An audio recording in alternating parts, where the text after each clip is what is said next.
Greetings, everybody, and welcome to StreamADay at number 2907. How's it going this evening? Hopefully it's going well for you today. I am doing okay myself.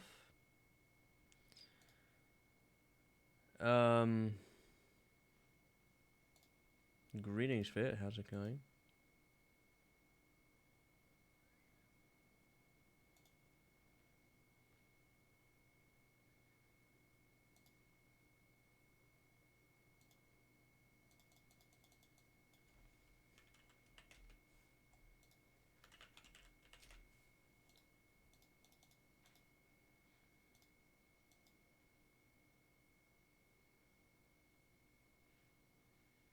Going good. Pleased to hear that.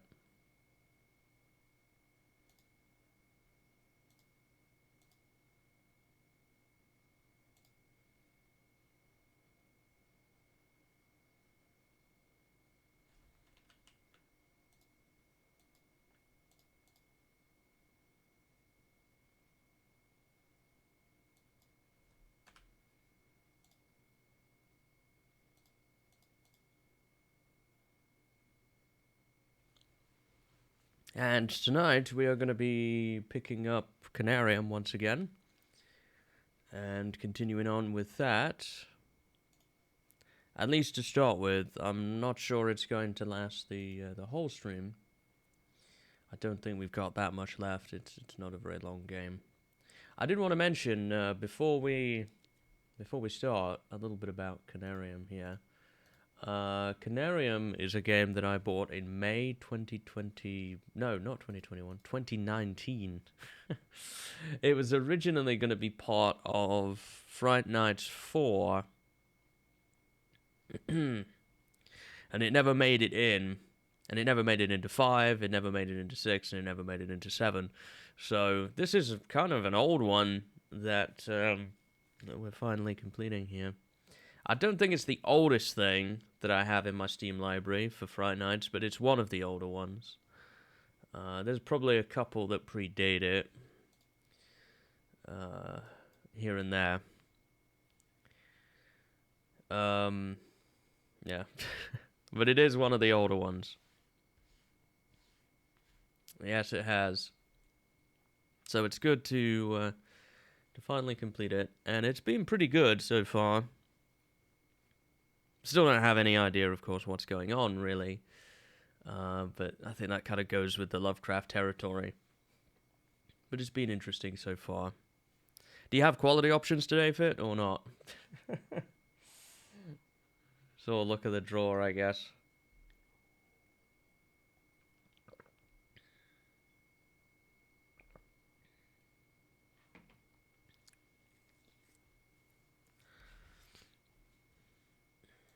I've been trying to think about the next game we are going to do after Conarium, and I'm still a little bit unsure. I see. That's unfortunate. I am working though to get the VODs out on YouTube as quickly as possible. I have started to get to the Fright Nights ones now. I've got all the remaining Spider-Man ones up and available. Well, they're up. I haven't filled out the information for some of them yet, but we're getting there. We're getting towards the end of September, and then I'll start and release the Fright Nights 8 VODs. My plan in the end as well, if I can find time, because I have to review these VODs, like the ones this year, all the Fright Nights 8 ones, I know are okay to release, but I'll need to go back through some of the old ones, and I might be able to release some of those if I consider them okay. So, Fright Night 7. 6 would be pretty easy to release because there wasn't that much of it. But releasing some of the older ones than that could be extremely tricky. Yeah, I've basically got to sit through the VOD and watch it at 2x speed to make sure that it's okay to release.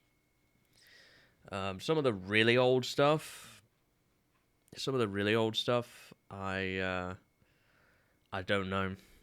Anything that's prior to 5, and even to some extent, I think 5 was before all of that DMCA stuff went down with Twitch. So I would have to edit those VODs to even get them to be releasable. I'm not sure if we have Fright Nights 4 on here. No, we don't. So the oldest ones we have are Fright Nights 5 that is available. 5, 6, 7, and now 8 are all... They already exist and are compatible with being released. To release anything older than that would require significant effort. It might be something I dig into.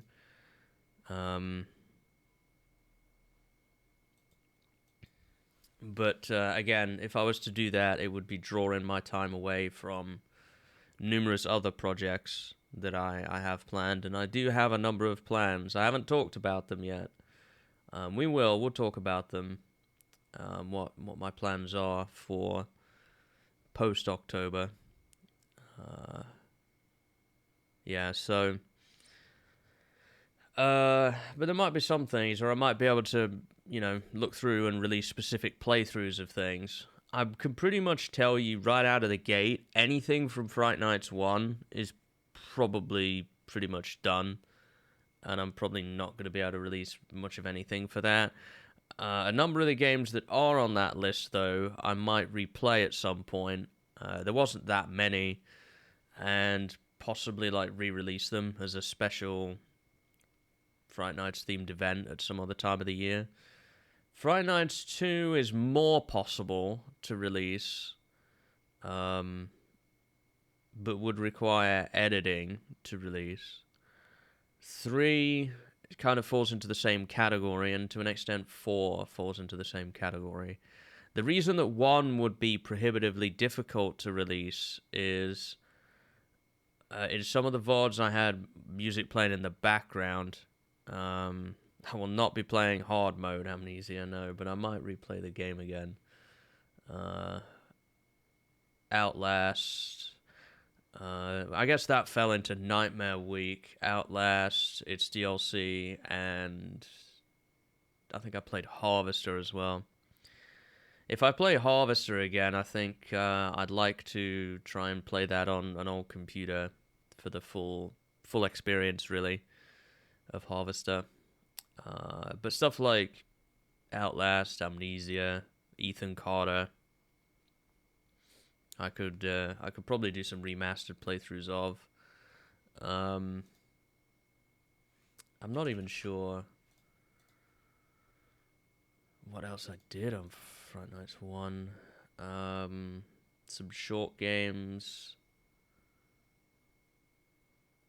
Distraint.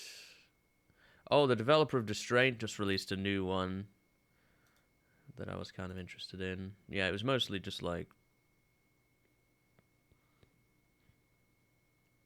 Yeah, I would take more saves.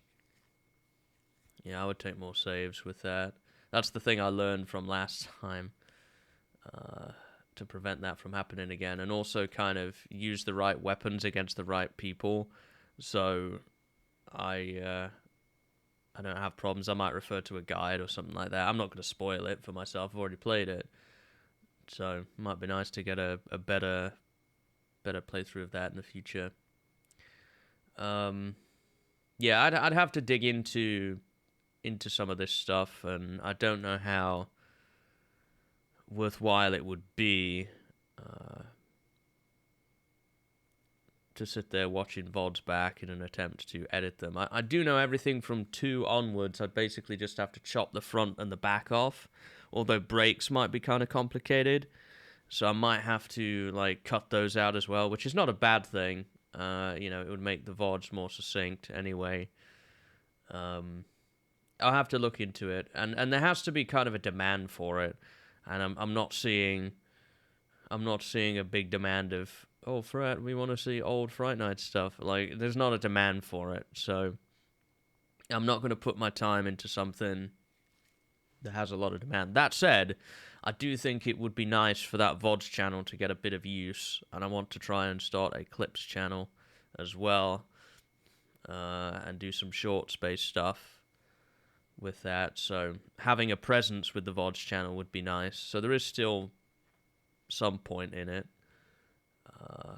one way or another. I'll just have to look into it in a bit more detail. Be nice to have some playthroughs up though. I thought my Until Dawn one was pretty good on 4 and stuff, so there was some good stuff we did on Friday Nights 5. Plague Tale. Last year's was very good. I'd like to get last year's up, if possible, as well. Yeah. Anyway, enough chit-chatting about that. Let's get back to Conarium, because that's what all the fun is about. We've got plenty of time to talk about our plans for that in November.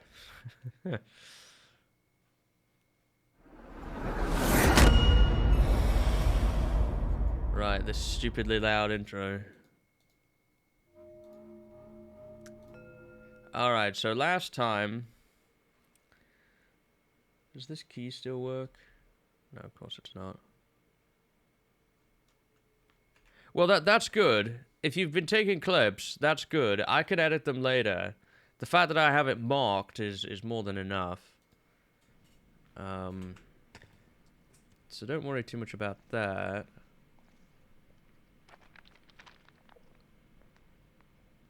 So I drew that symbol.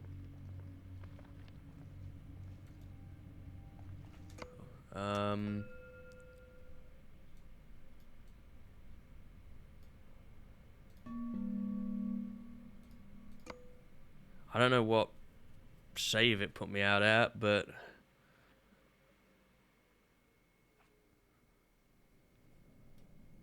Okay, no, that's this one.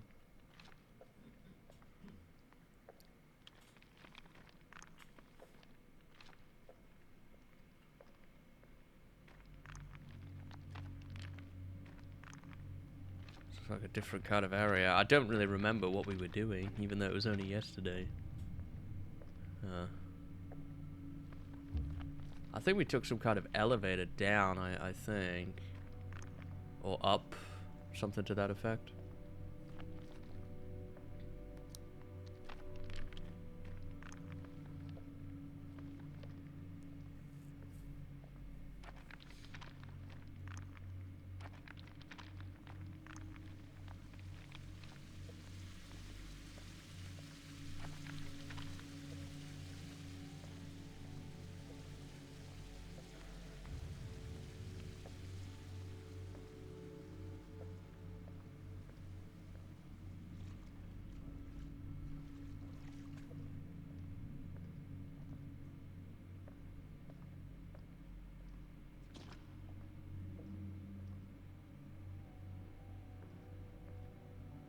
This stonework seems weak.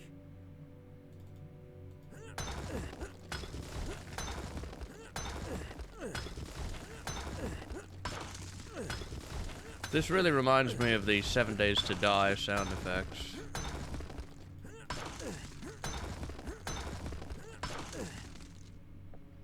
For breaking stones, you have found a secret.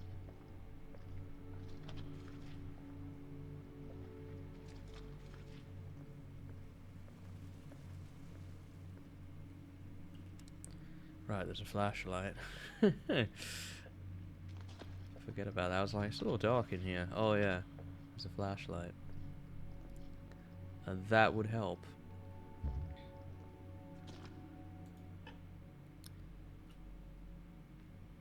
No. What is this? Like a mask of some kind. A beautifully ornate metallic mask with a reptilian face carved on it. It does not indicate anything about the purpose it served in its day. I've obtained a trophy item. How many of those do I have now? Can I... How do I check? Is it in the inventory? Left control, trophy items. I have 10 out of 20 possible.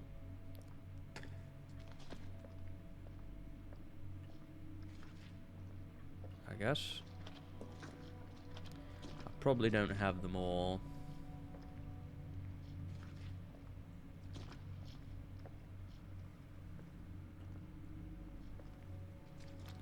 Unless there's suddenly a big treasure vault at the end of the game, which I sort of doubt. Can't go down in the water. Plenty more mummies, which I will pass on aggravating any further. Having robbed their graves, that's quite enough.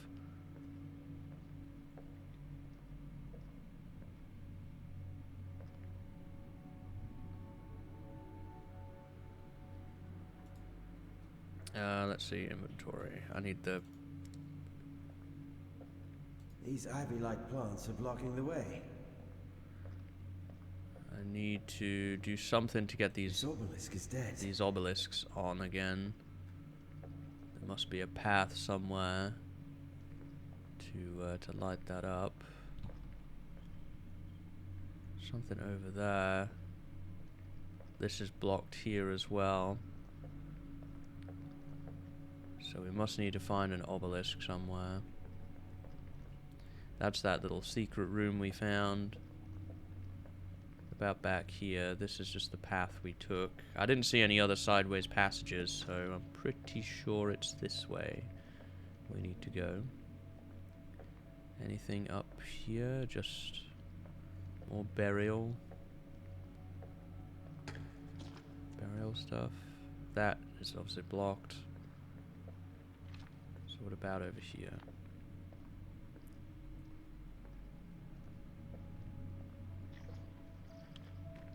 More fallen debris.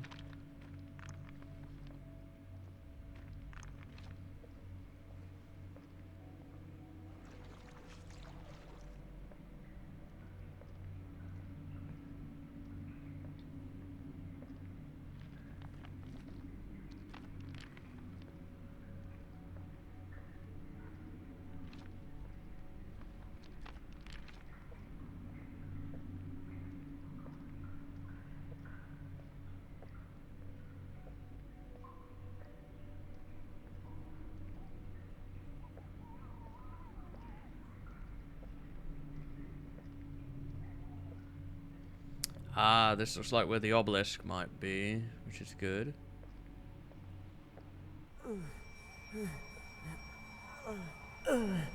Yes, it is depicted here. Our gateway out of this world. These reliefs clearly portray ancient Conarium, the thing I have been searching for my whole life.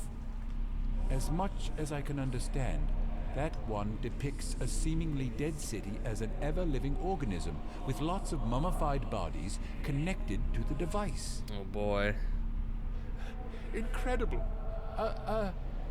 And the other one depicts an ancient Conarium which is connected to another one, most probably outside of this planet or maybe out of this dimension. Oh, my. This is just marvelous. Is it?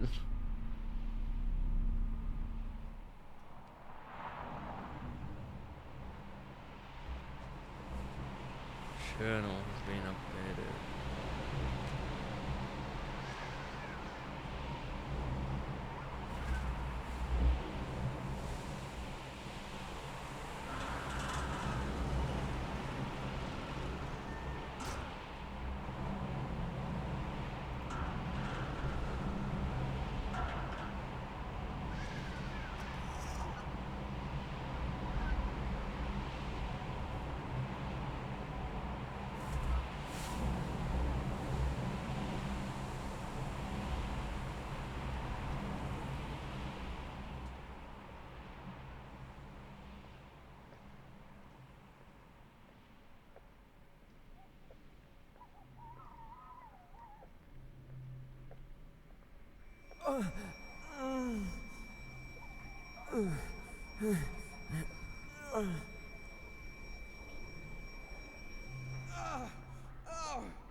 I can't bear bear the pain anymore.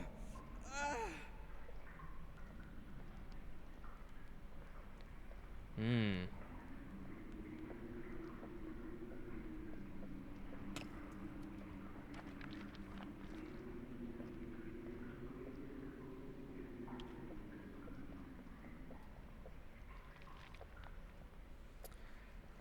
So now we've got those lights going.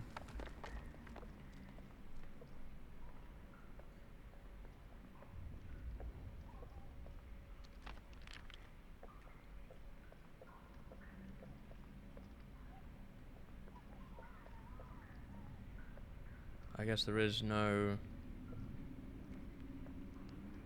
other option back here, no notes or anything.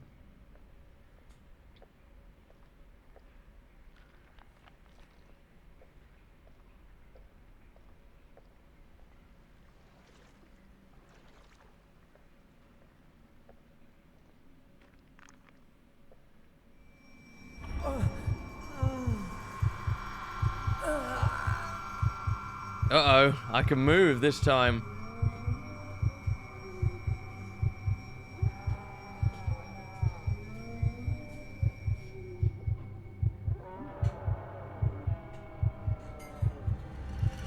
Oh, jeez.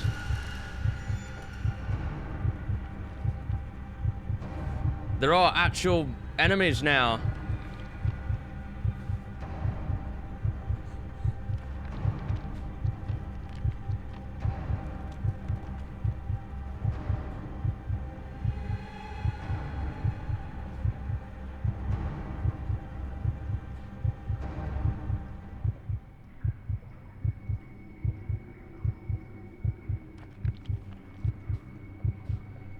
Gotta run. I think I had to do a loop-de-loop here. Oh, gee. Oh no, my path!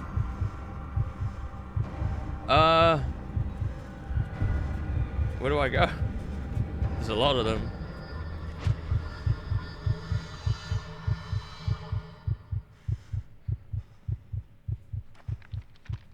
All these must be the products of my disordered imagination and nothing more. Okay. Just don't get caught by the mummies in the connection halls. But I did get caught by them. They were just a vision though, I guess. So I'm alright with that. Let's see. Let's use this. I should be able to charge it up now. Near this.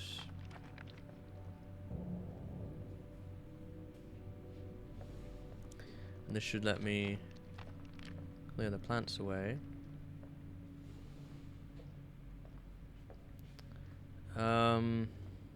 So yeah, obviously we've got the door there. This doesn't look like anything.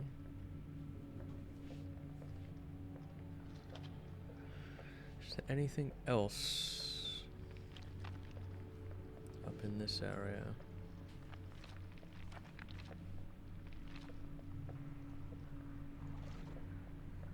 So we're definitely not alone down here. That much is clear to me. Definitely not alone.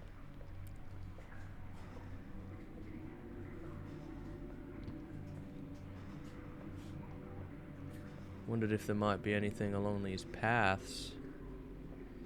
But I'm not seeing any notes, any further secret collectible items or anything. So that might be everything.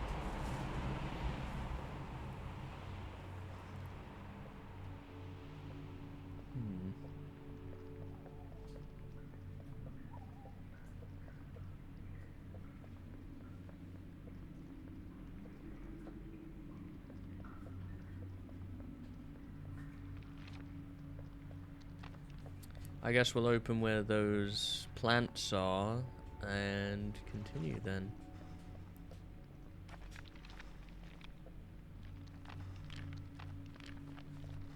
That was quite the change of pace, having actual monsters chasing after you.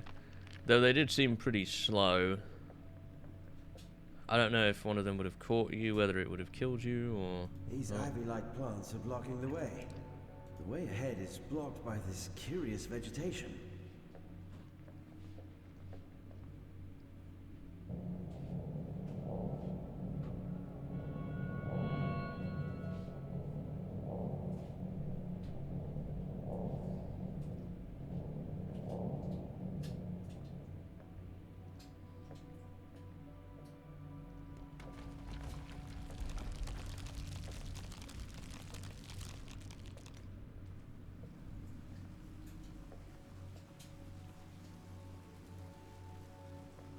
What do we have here? More plants.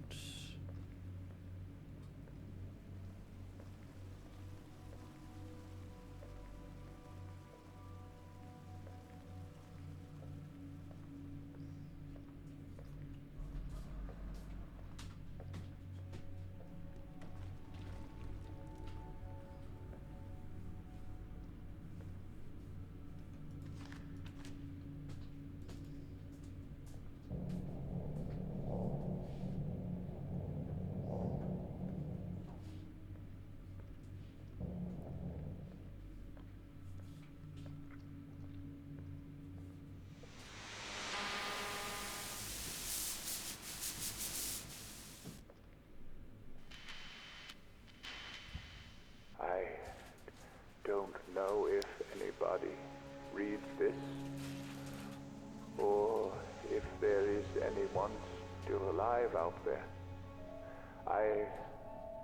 I've lost everybody who was on my search party. I am alone and afraid. Even from the out-of-place echoes of my own footsteps that are reverberating along these halls of ages-long silence.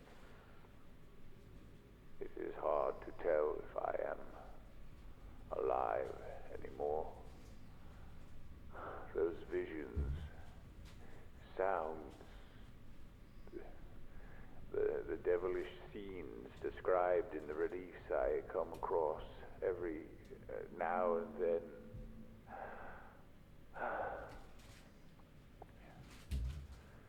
We were not meant to be here.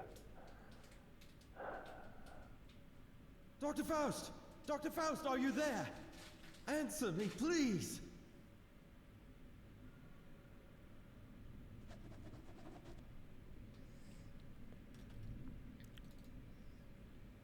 Dr. Faust, do you read me? Over.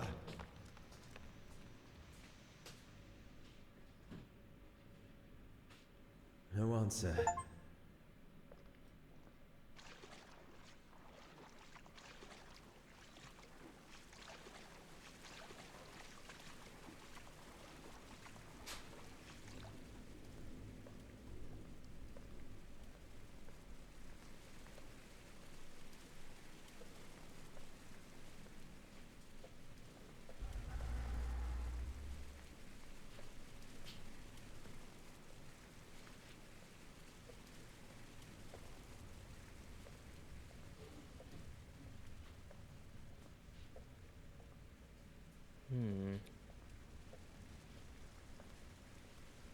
What is this? This seems different.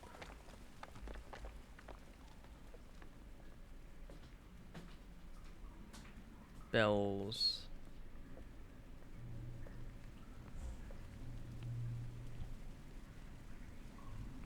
Probably not knock them. Might call spirits to our location or something. So I have a choice.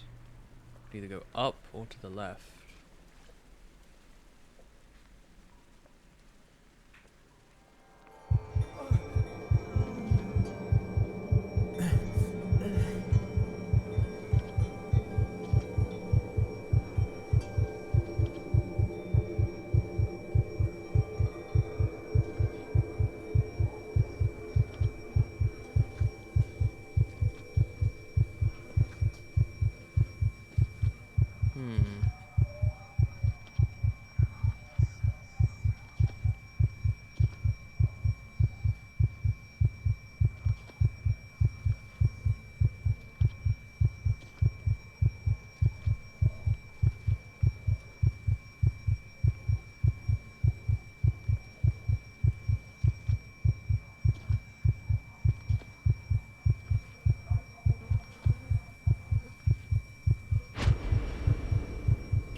lizard people. Oof. Damn. Yeah, we should really not be messing with this here. There's things beyond our understanding. This is it's a tomb, basically. It's a tomb to a race long forgotten. And something we shouldn't be messing with. Is it under an airport?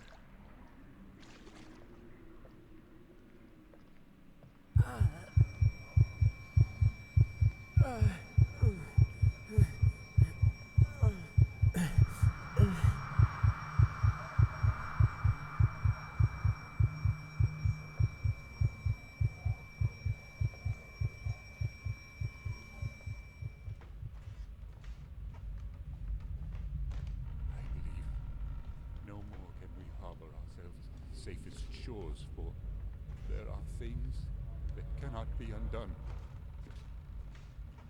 This is a house?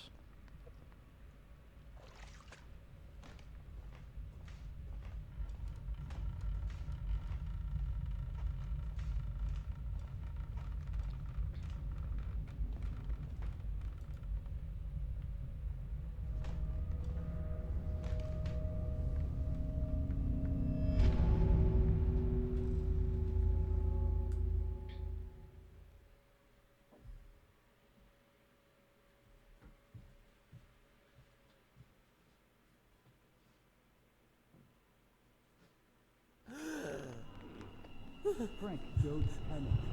Calm down.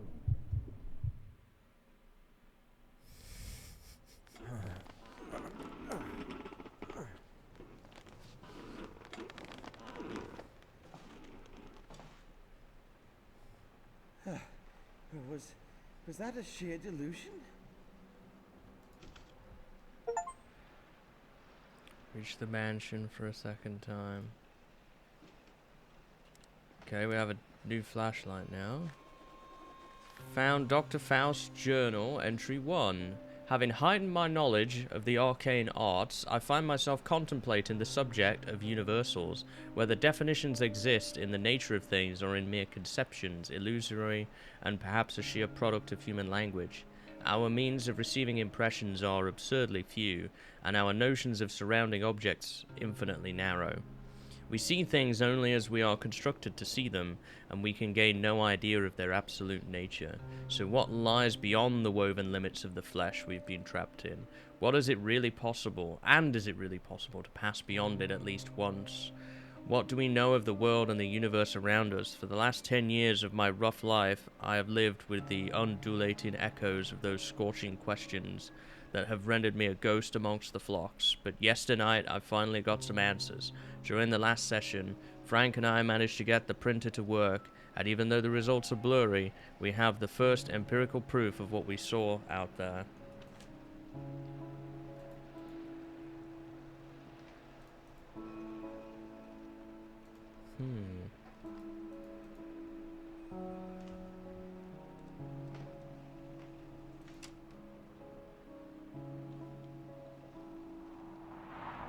We need to be cautious, not to let anyone else see this grand collection. It could be extremely dangerous for both of us.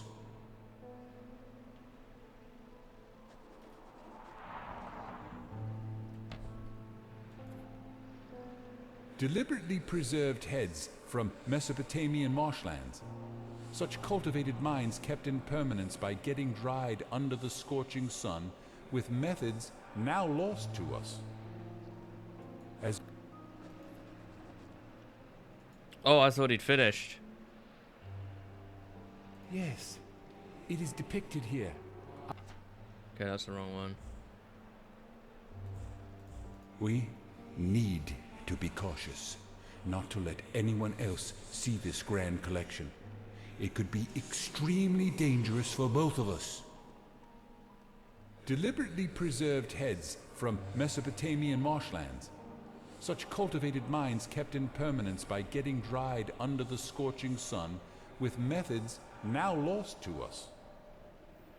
As well as the sun, they were believed to be symbols of knowledge. Okay.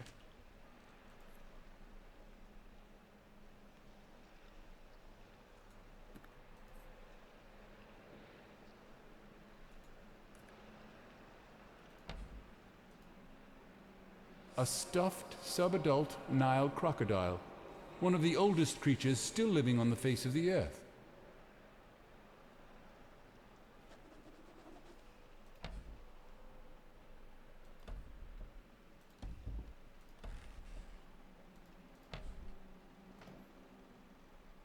A medicine man mask from Northwest Africa.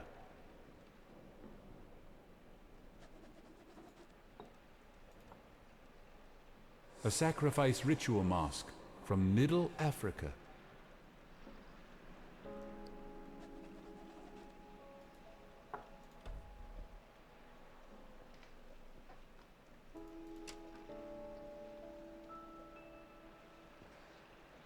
I don't think we've missed anything else here.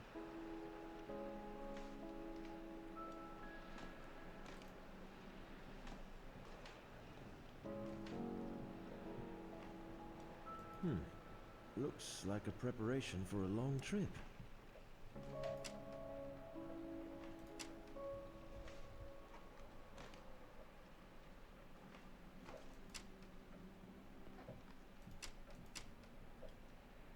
This is exactly the same room I've been in one of my visions.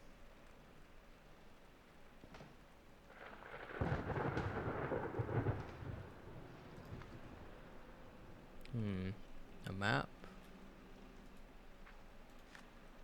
Was this before we went on the expedition?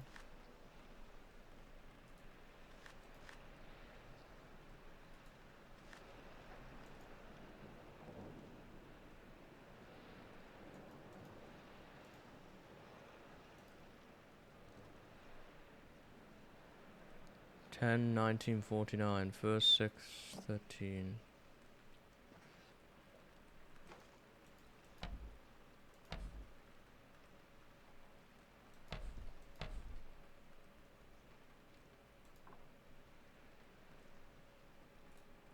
A figurine of an emperor penguin, a creature native to Antarctica. You've obtained a trophy item. According to legend, this very djembe belonged to a learned drummer from Senegal who can speak with the dead by rhythmically beating it.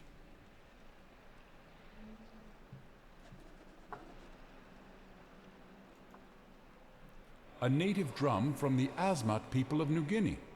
Their creation myth says Thumerapits made the first carvings of men and women. By beating on this drum, Thumerapits caused the figures to dance, bringing them to life.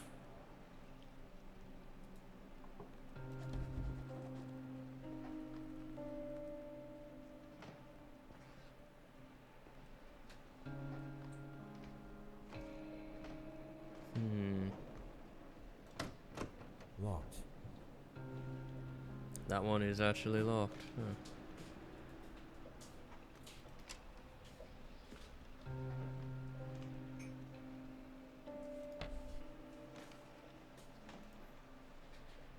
Mask of an all-powerful moon goddess, esteemed by an eastern island tribe, now lost in time.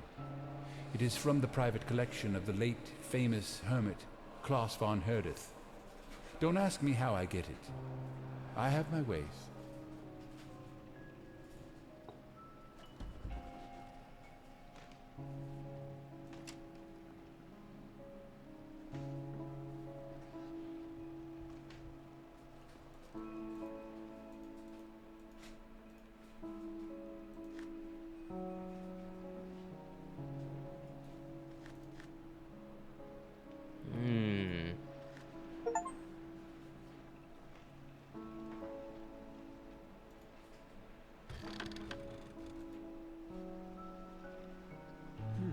It sounded like the floor is hollow back there.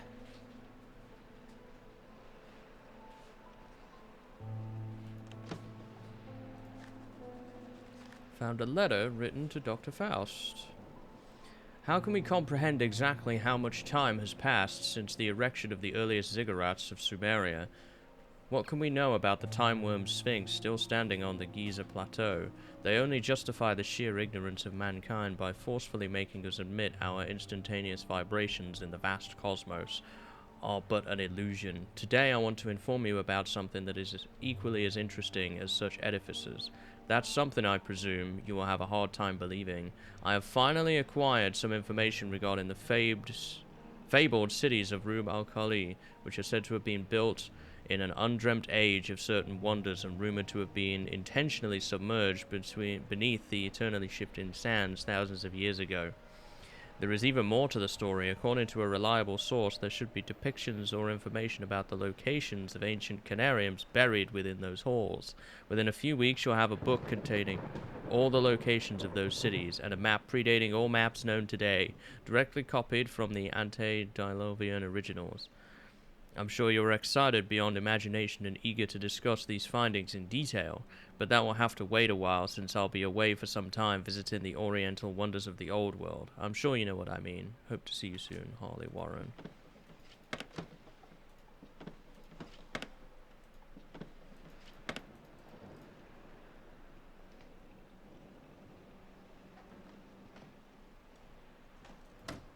Locked. Elusive mask from the submerged parts of Kerguelen Islands.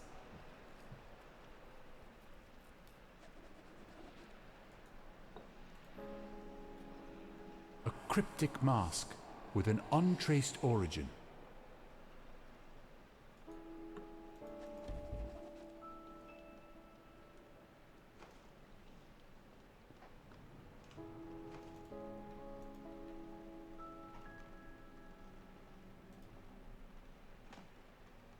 I need a phonograph cylinder.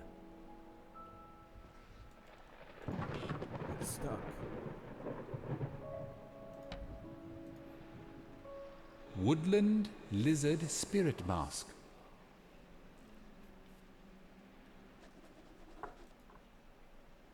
A serpentine ritual mask from India, which is said to have hypnotic effects on the one who deeply gazes into its eyes.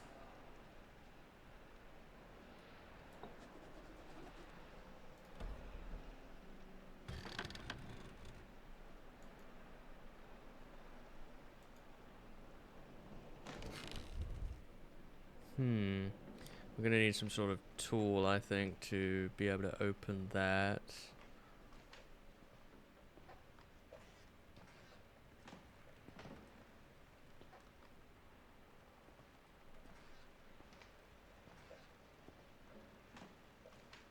There is one door left, this one.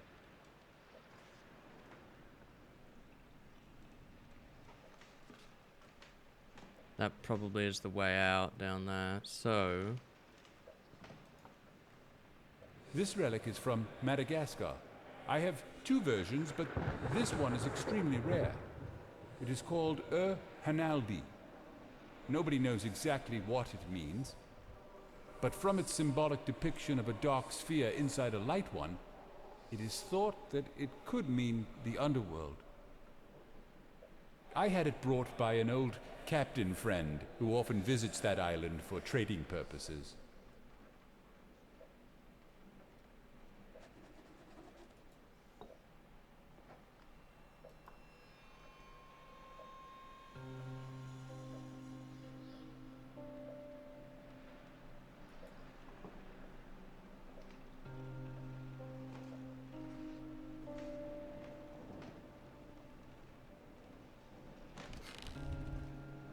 So let's see if we can find a tool around here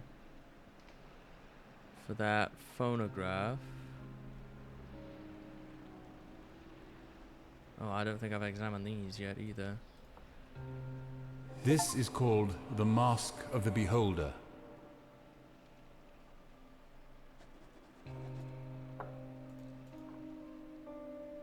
Skulls from New Guinea that are believed to be housing protective spirits.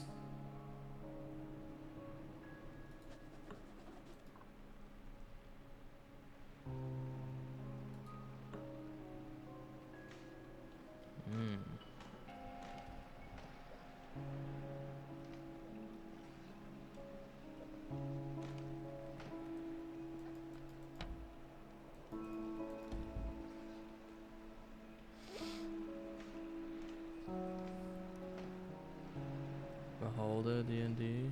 Huh.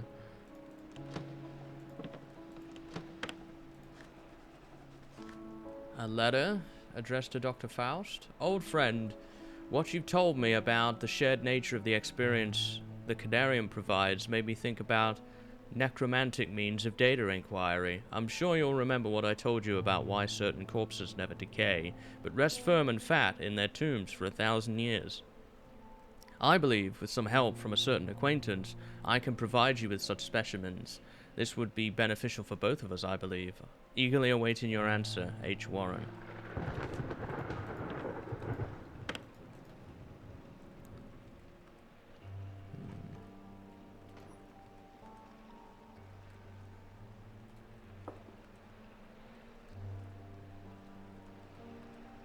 My goodness me, what a picture on the wall there.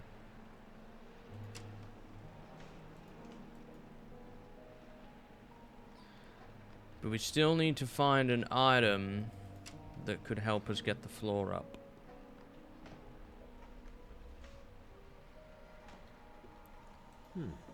Looks like a preparation for a long trip.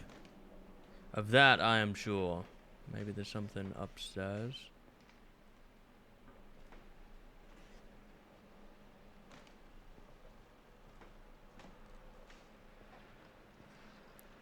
That could perhaps help us.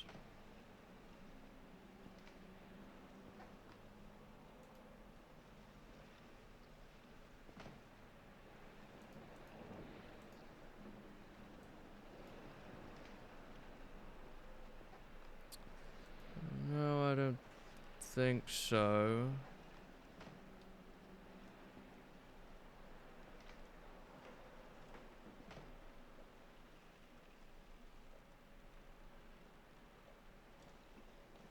It's interesting.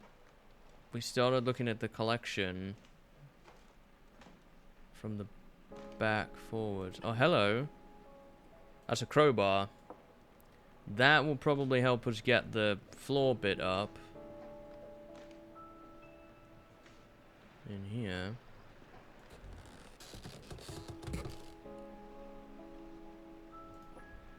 What is this?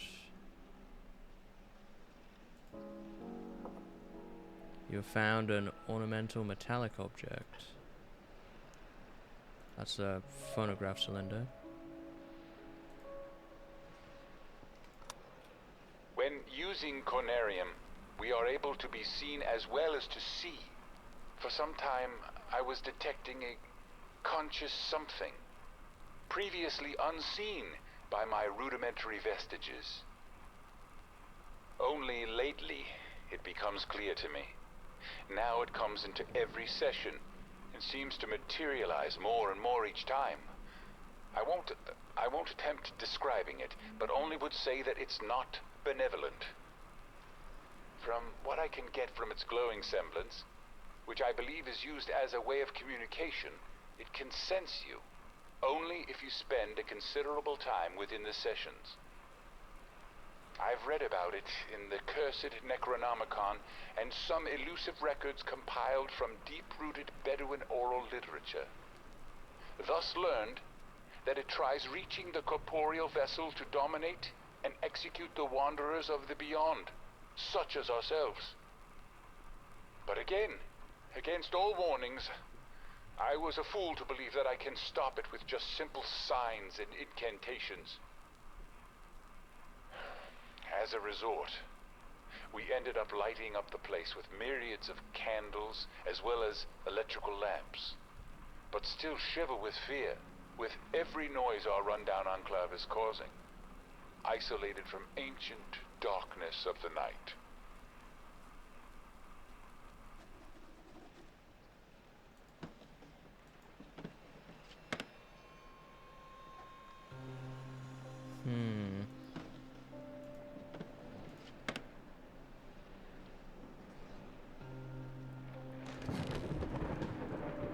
Well, as far as I know, I think that's...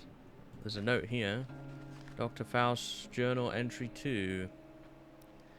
As told in some banned ancient volumes I was able to acquire, it is evident that Conarium, when properly adapted to work with the human psyche and physiology, can transcend the mind beyond the limits of time and space into a peculiar place we are yet to explore. If not for our own experiences corresponding exactly with the other depictions provided in the Necronomicon and some other books of forgotten lore, I would easily declare myself a madman. Conclusively, I have solid evidence printed out for me to justify the objectivity of my position. That dimension is completely devoid of light other than some small glowing and morphing geometrical shapes appearing and disappearing momentarily around us. It also feels extremely cold, but I do believe that these are just null sensations that our physical bodies attain from what is otherwise impossible to acquire without the Conarium. It is not for us to see this fantastic void with a pair of corporeal eyes, and possibly we are the first explorers to ever reach this ancient forbidden place. But the question now weighing heavy on my mind is whether we could ever fully understand this experience with the hindrance of our own limited sensations.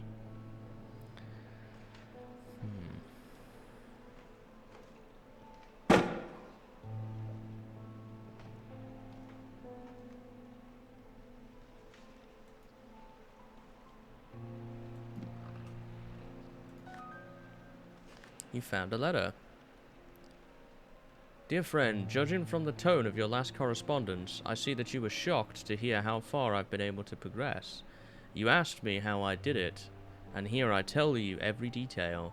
I believe you will remember my mentioning to you a young gentleman named Frank Gilman from Miskatonic University. When I saw his thesis on the pineal gland, its developmental and structural evolution and decadence over the course of thousands of years, I knew I was one step closer to freeing myself from the chains of our corporeal limits. Harley, that boy was able to understand the underlying notions and spot the details I was unsure of. I contacted and only partly told him about my research, so that he may not treat me as others did. As a man of science, I was sure that he would get anxious, and so he did. After days and nights of meticulous work, changing the design of the machine I originally built and fine-tuning it to adapt to our physiology, we managed to make the device work without rejection by the brain. This was not a design for humans, yet we managed to prepare it for us. You remember those so-called scientific communities mocked me when I first told them about the theory of transcending the human senses using a mechanical device? To hell with them. They mocked me with the assertion that it cannot be tested by current methods of scientific inquiry. And here it is, giving enough empirical data related to the sessions. It is an alien sensation using it, seeing and feeling without the help of one's corporeal body while floating easily in the ocean of darkness. I will write to you again in the coming weeks and invite you personally to see the results. Kind regards, E.W. Ross.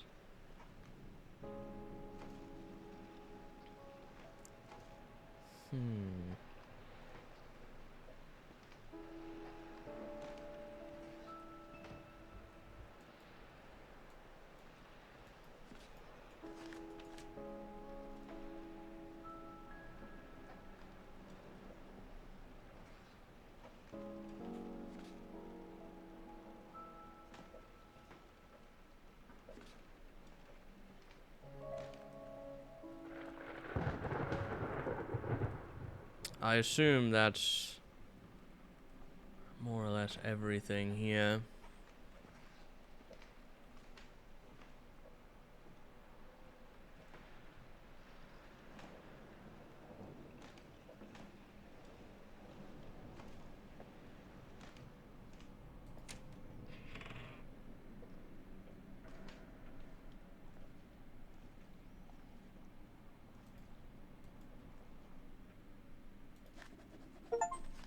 Dr. Faust, Journal Entry 3.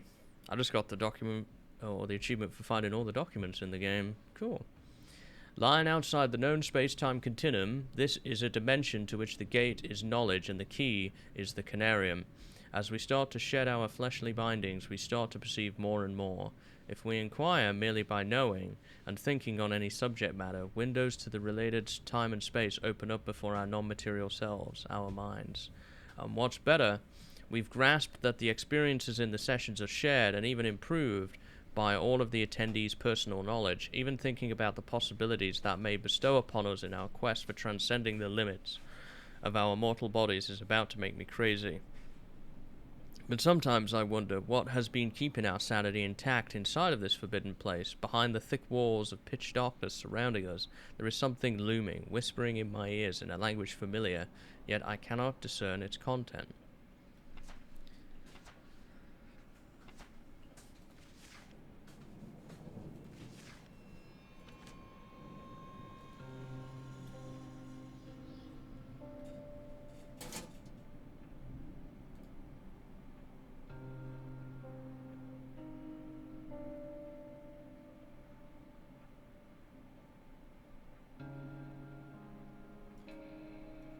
So some sort of puzzle to this door, but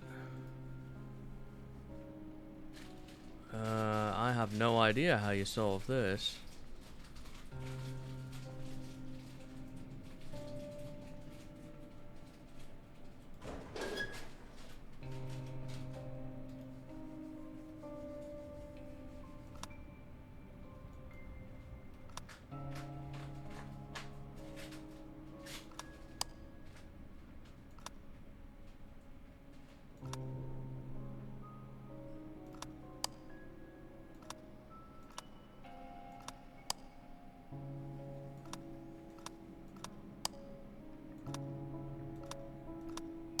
I've got to be missing some kind of note or something.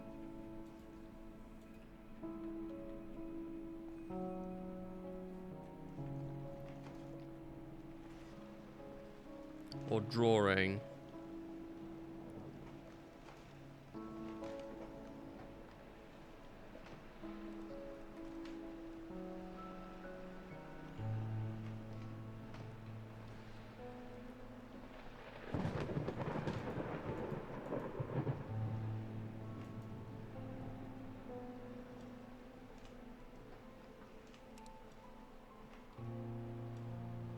Because I don't have anything for that.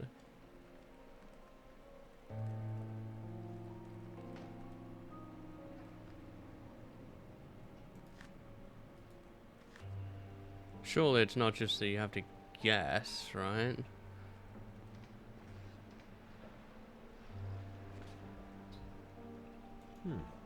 Looks like a preparation for a long trip.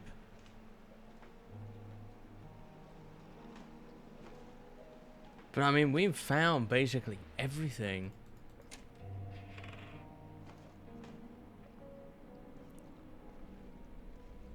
So I'm not sure.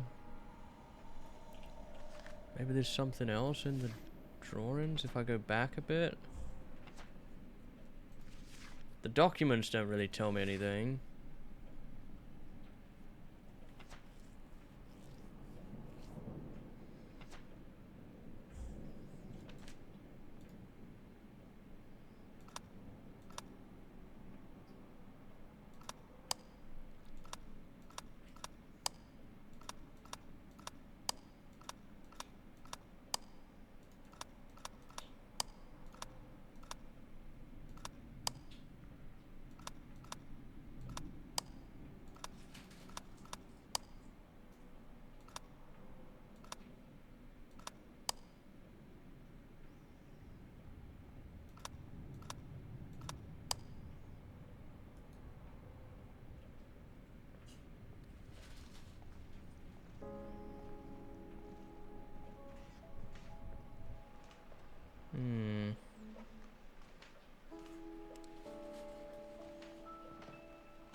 I have to be missing some sort of drawing or something.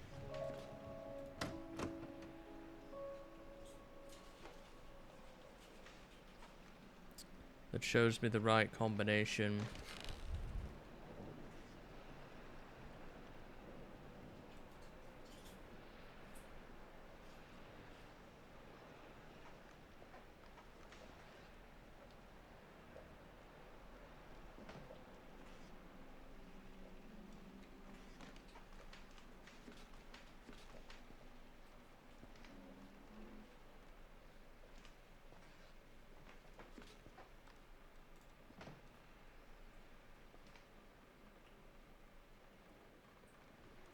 That's all I can think of.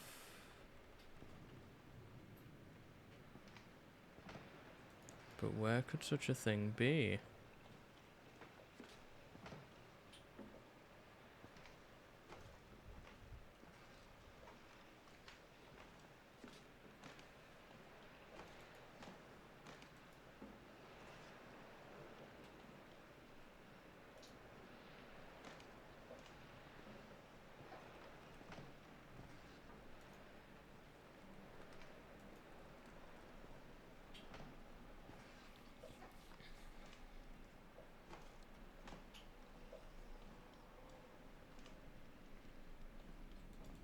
You'd think it'd be close to this, but not necessarily.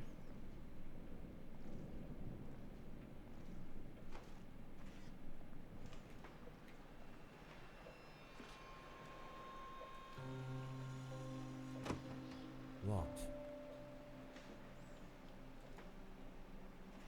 Don't think there's a room or anything I've missed.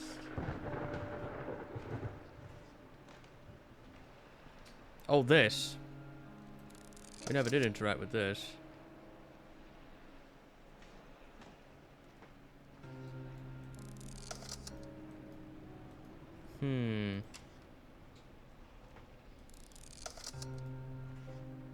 It doesn't appear to be working right now.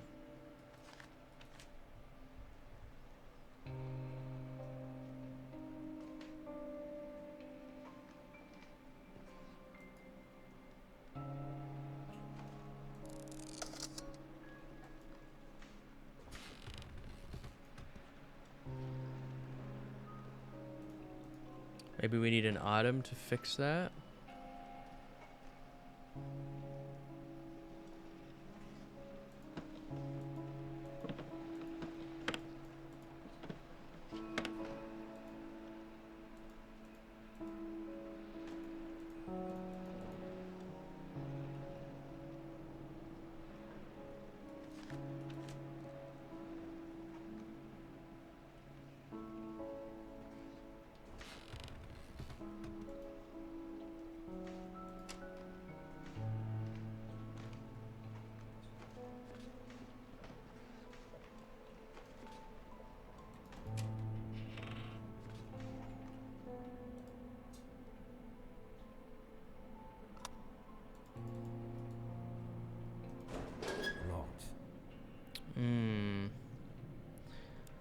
Wondering if I was meant to put that in the thing up there, and it would give me a drawing then, maybe. Is that perhaps what I got wrong? I'm not sure. I might have gotten something a little out of order here.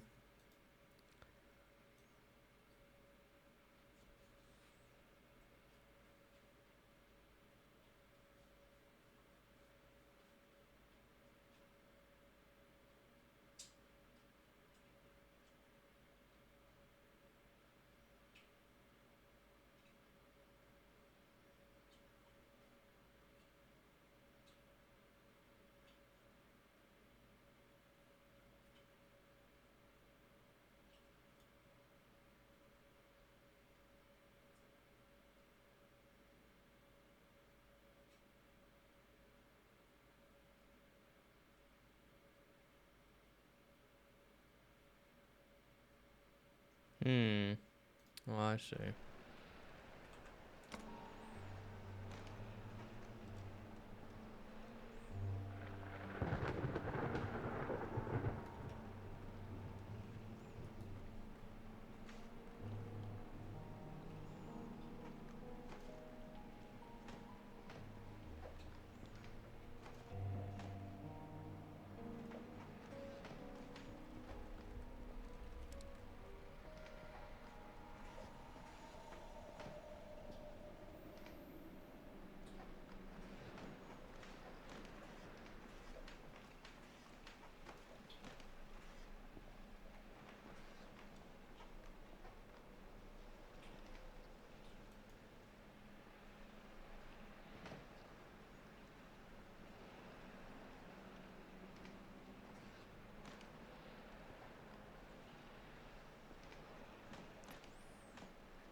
No, I don't.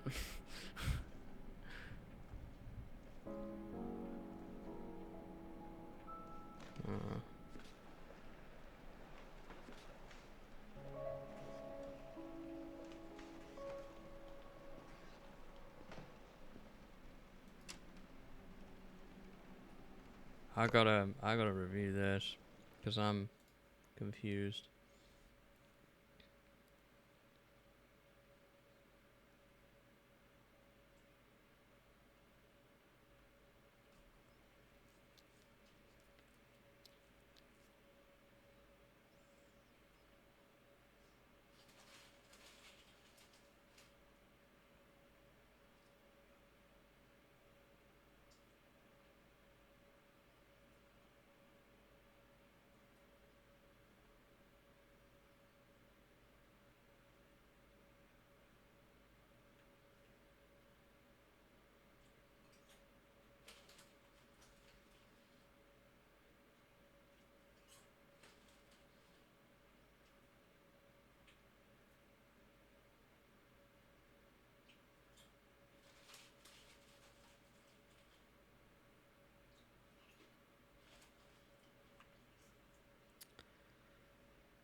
I'm not even sure because even the guide's confusing about what it wants me to do. Interact with the lever above to activate the star projector.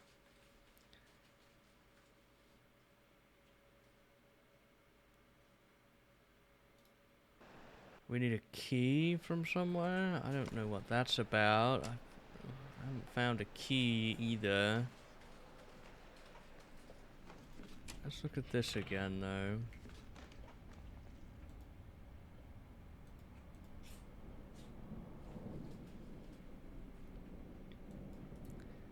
Insert this and then use the lever above. There is no lever up here.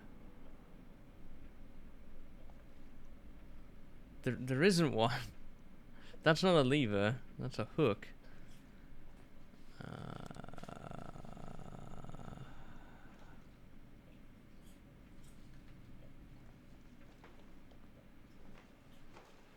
So it must mean something somewhere else.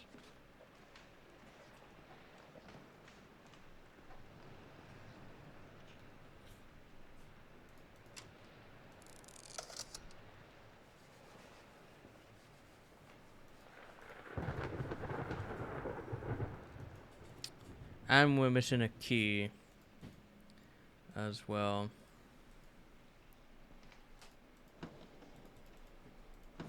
From somewhere. So I don't know how you get this thing to work. Maybe I can't now because I've messed it up somehow. It's locked. I don't know if there's a way I can correct my mistake here or if I have to reload a save. I'm confused.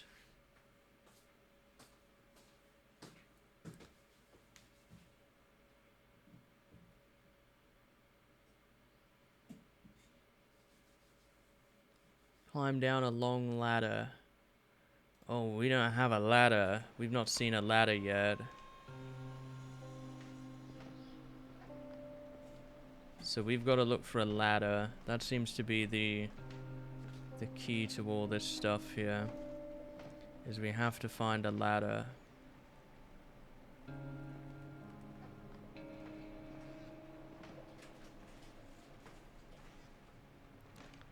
Not this.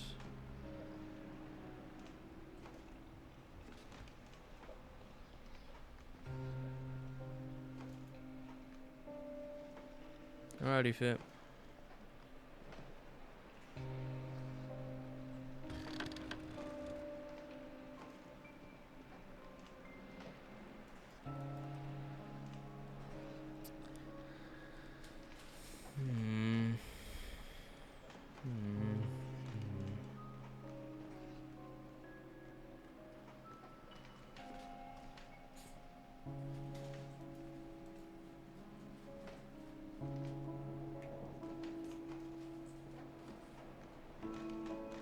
Where's the ladder? Is it the ladder down here?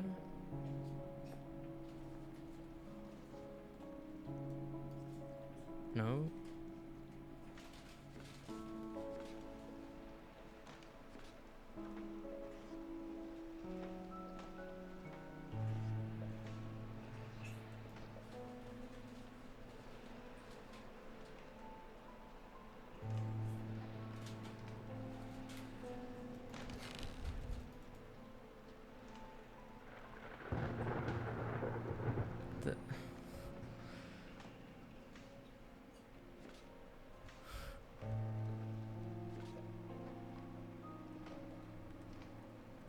I just don't know.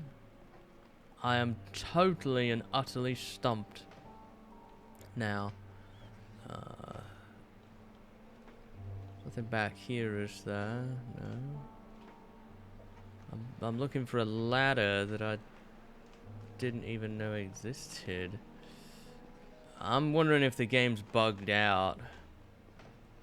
Like, something should have happened and it hasn't, kind of. Unless I'm really, really missing the obvious. Which I could be. I definitely could be. But I kind of doubt.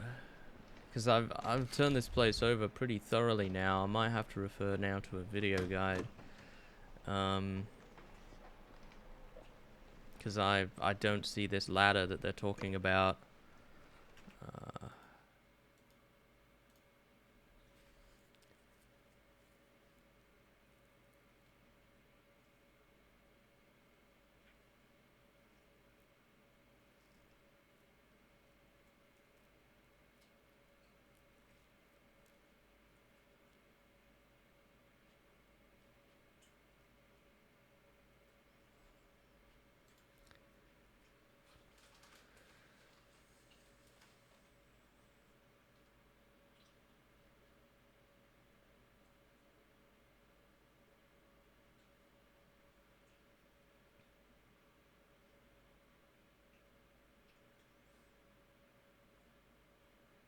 Go through the previously opened door and pick up the phonograph cylinder on the box from the left.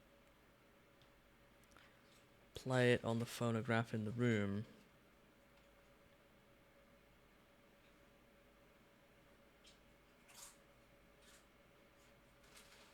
The previously opened door. What does that mean? Previously opened door. What does that mean? I'm at a loss here as to what that means. Locked.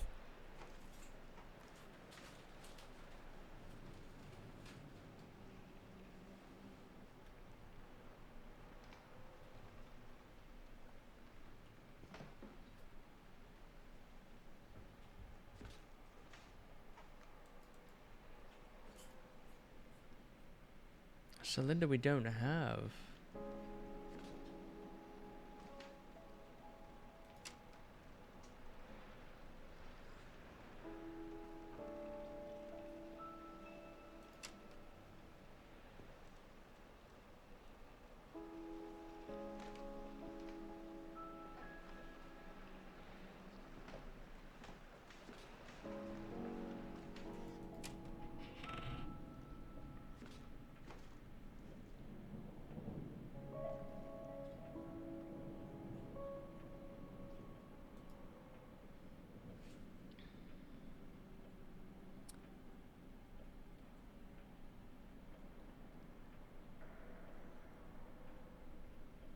I think we've got to get this figured out.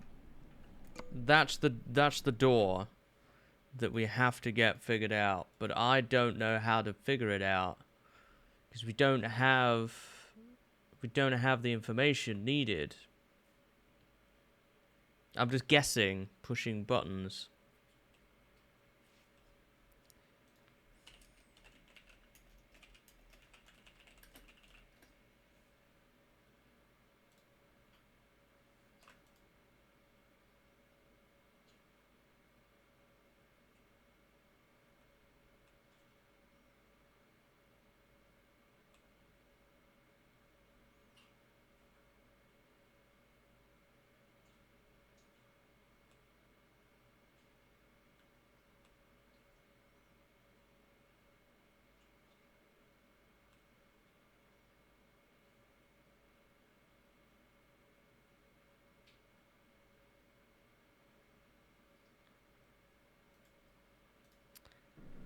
Ah, okay.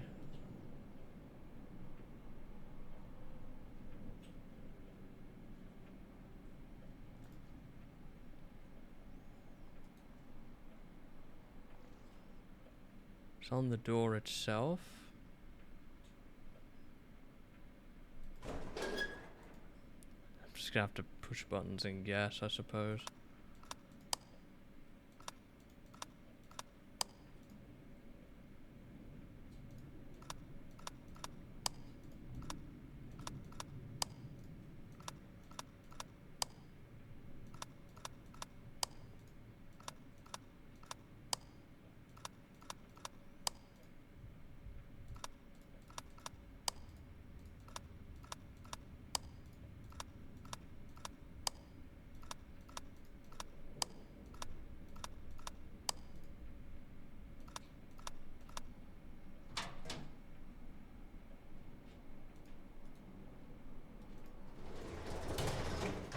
Okay.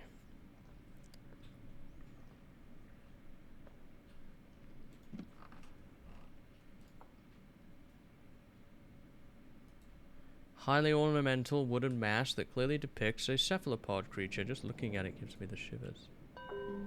I've obtained a trophy item.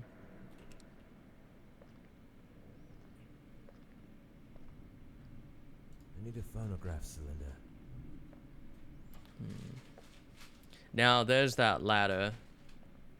I hope the ladder doesn't give out under my weight. Okay. Now we're getting somewhere. Okay.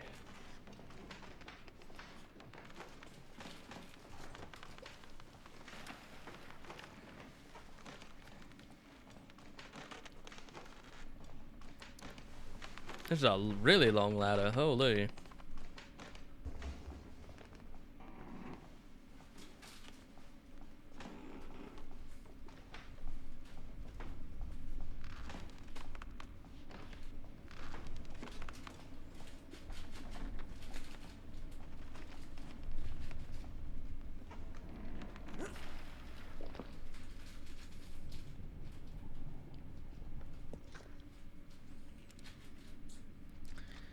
I didn't make the connection between the calendar and that door at all.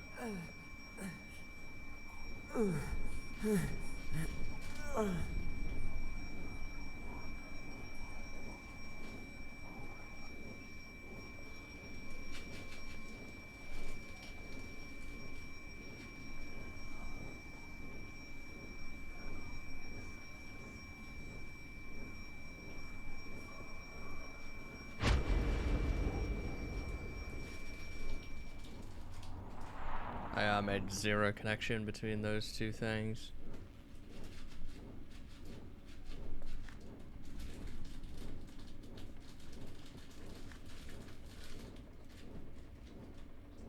I remember this place, and what we achieved here. Violating the laws of nature with the help of those dead bodies brought here secretly from only God knows where. Forcing them to cooperate by the means of the cursed necromancy, and dreaming their dreams in those profane sessions to learn forbidden knowledge. Now I can distinctly see how pure madness once roamed here, within our own shoes.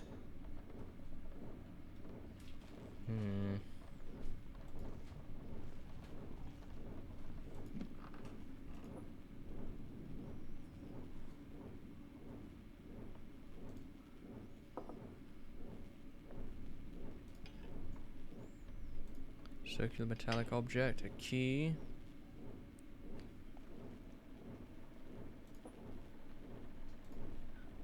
And this phonograph recording.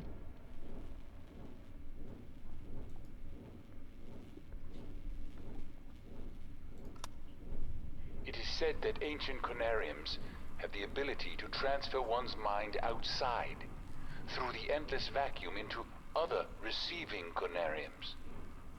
Just think about the possibility of shedding off the earthbound mortal coil to reach to the stars and yonder, as a free agent to see the grand scheme above and beyond the third dimension. being able to contemplate vistas and sense things you could never ever dream of with the help of the bodily sensations. Finally, we shall overleap time, space, and dimensions, and without bodily motion peer to the bottom of creation. Yes, I know how this sounds to you. This is incomprehensible even for someone like me who spent almost a lifetime on such arcane topics. It is just sad to see. The knowledge has been out there all the time forevermore, and we failed to read between the lines.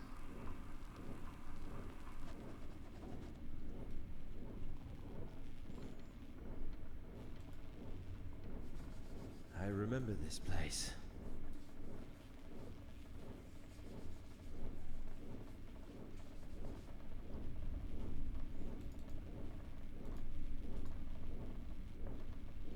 I thought there was going to be something to interact with that printer, but I guess not.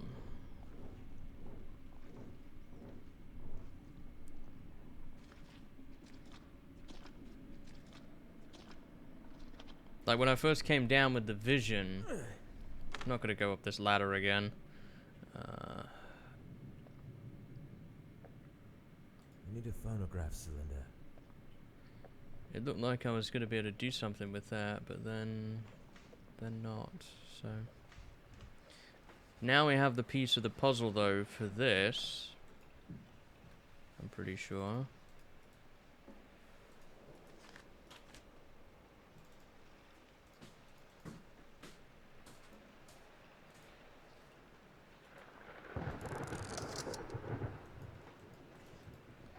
Maybe not.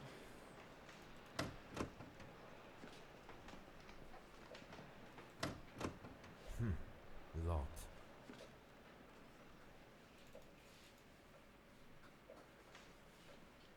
A standard metallic key.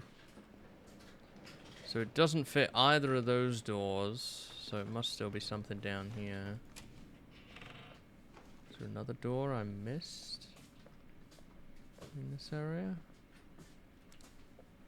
Not that I can tell. Oh, hello, there's a box here. Another phonograph cylinder.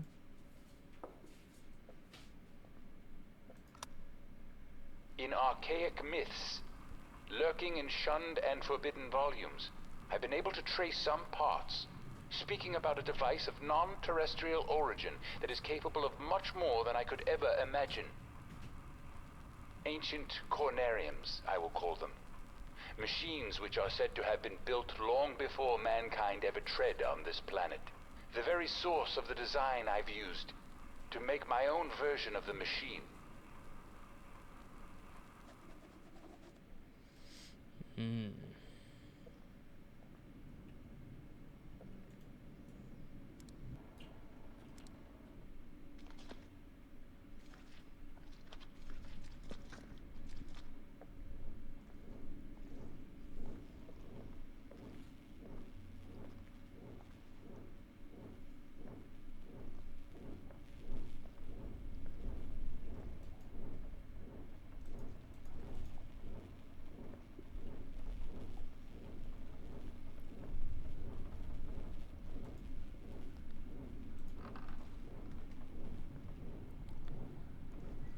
Do not see... Ah, this door.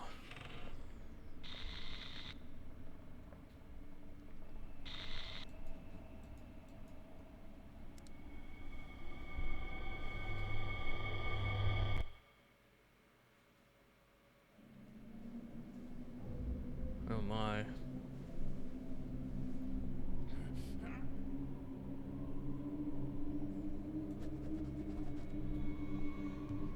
I knew it.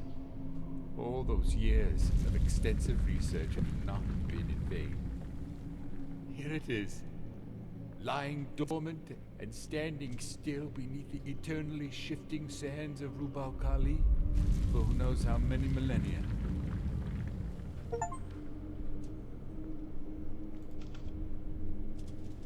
An axe.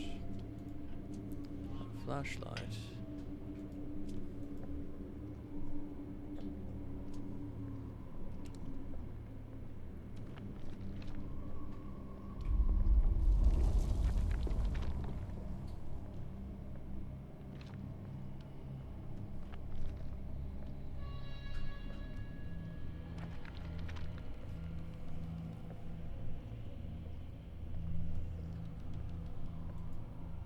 The hallway seems like it was intentionally blocked with this ornate wall, and there are some primal writings inscribed on it.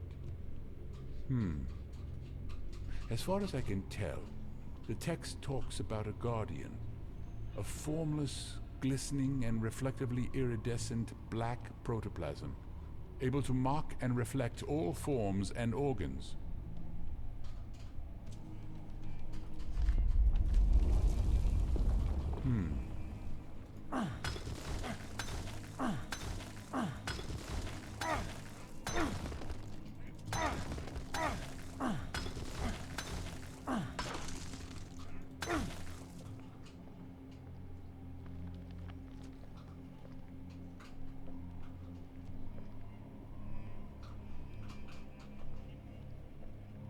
I wonder if these mummified bodies were the ones who originally built this place.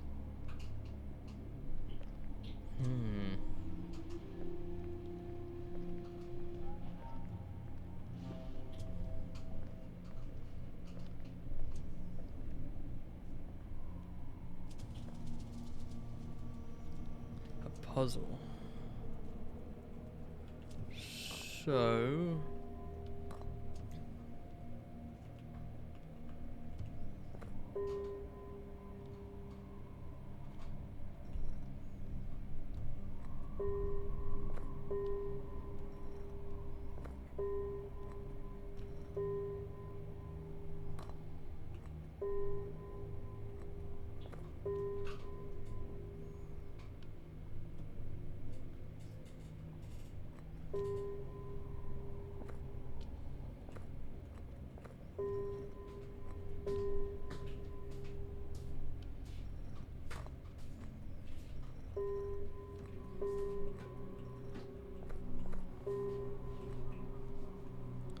what am I trying to do here?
Was it on this?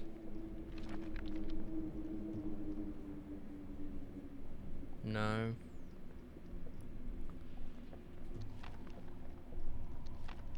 I don't have a journal or anything to refer to, so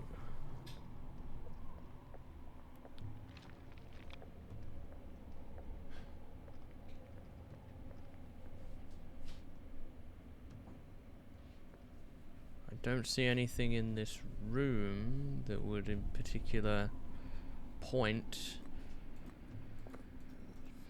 towards what I'm aiming for.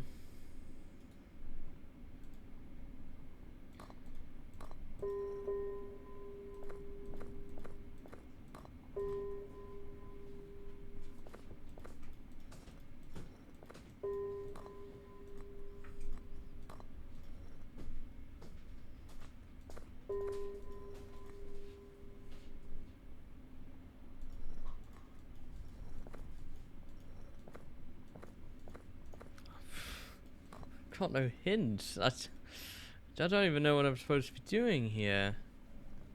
Is there anything on the walls, maybe?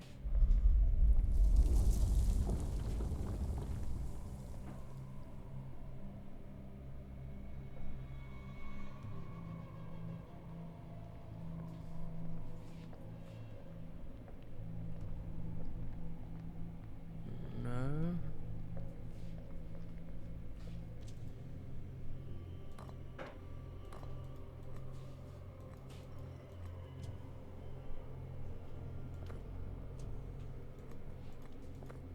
What makes these light up?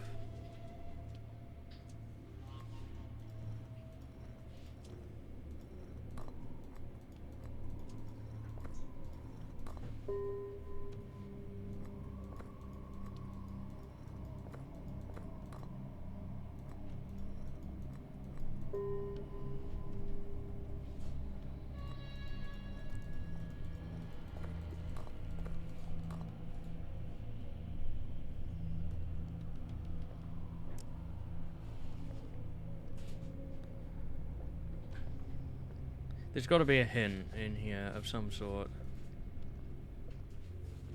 Maybe something I've missed. I wonder if these mummified bodies were the ones who originally built this place.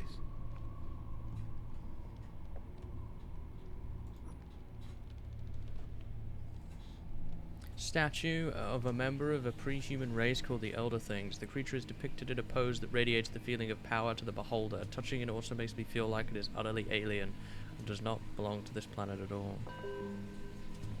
Found a trophy item.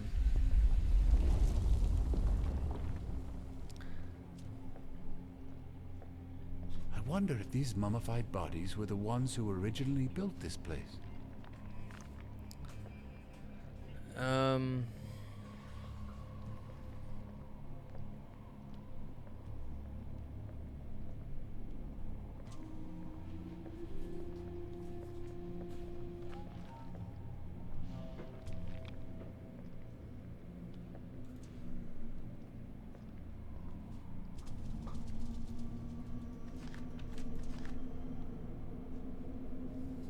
Okay, now it's giving me an option for a journal.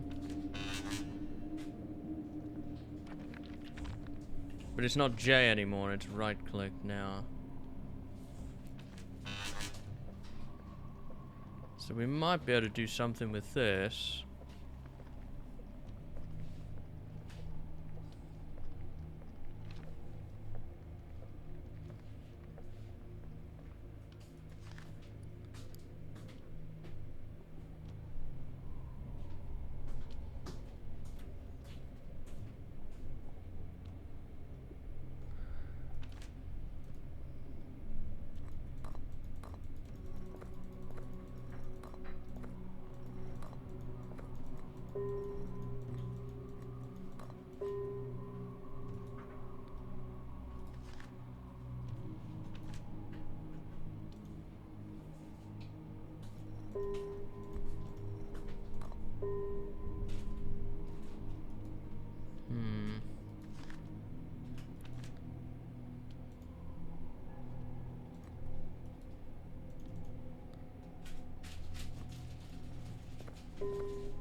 Do I have to make this match somehow?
I'm confused. I don't see how this translates to that, to be honest.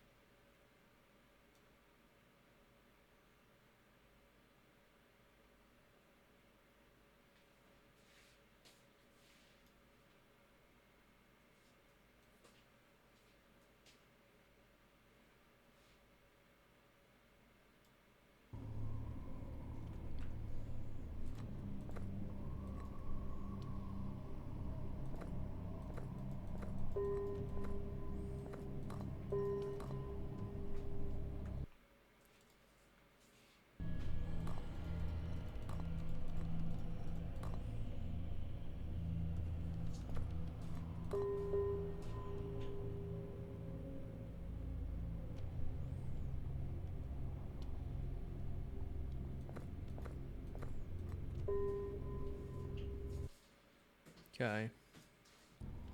I think it's supposed to somehow match the picture to what you get in the book, but it just didn't make sense to me.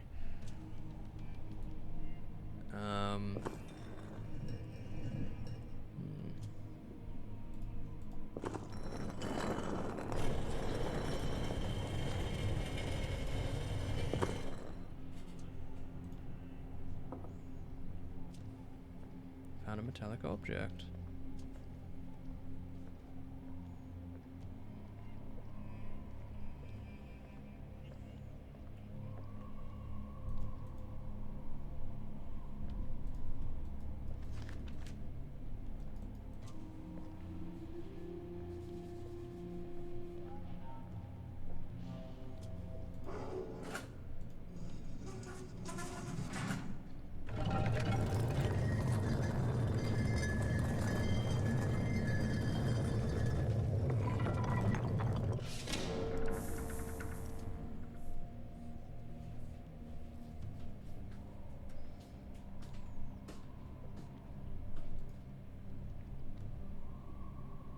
Finally found it.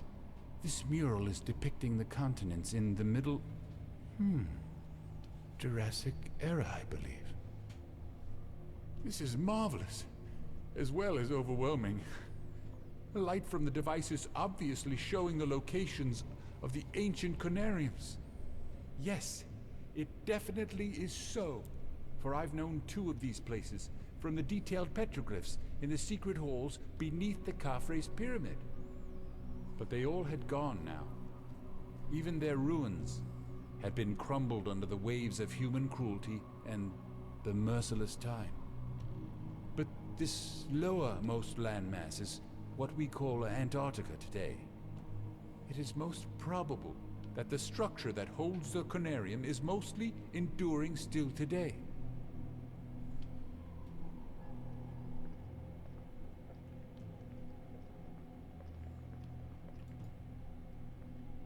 Know if I need to pick that up again, take it with me or not.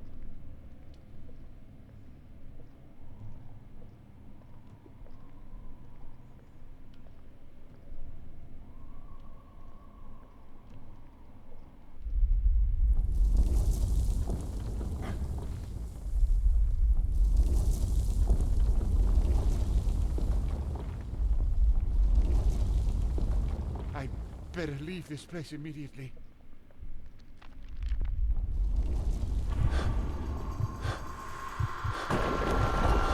Oh, jeez.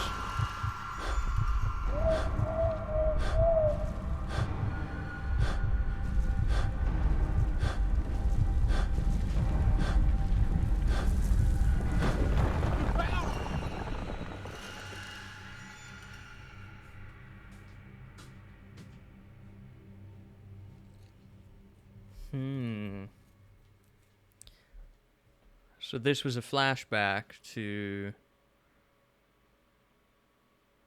when they first discovered the location of the Conarium we are at now.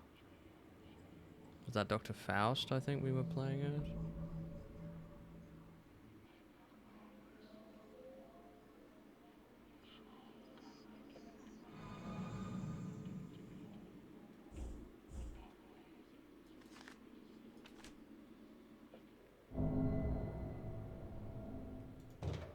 It's stuck.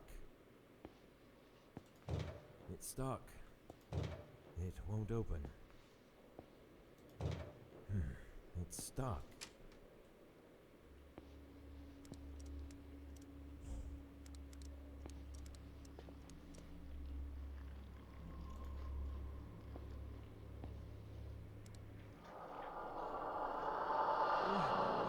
What happened to me? This is the price we must pay for our transgressions. The price to be paid for breaking away from the limits of mortal flesh and delving into arcana of consciousness that few have trod. What the hell is going on? You are naive for suppressing our truest aspirations. Such earthly fear of improbability detached you from our absolute purpose.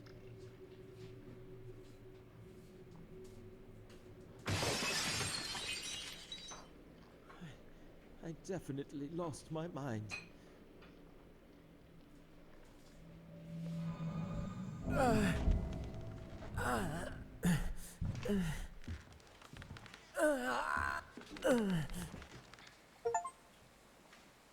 Reach the final level.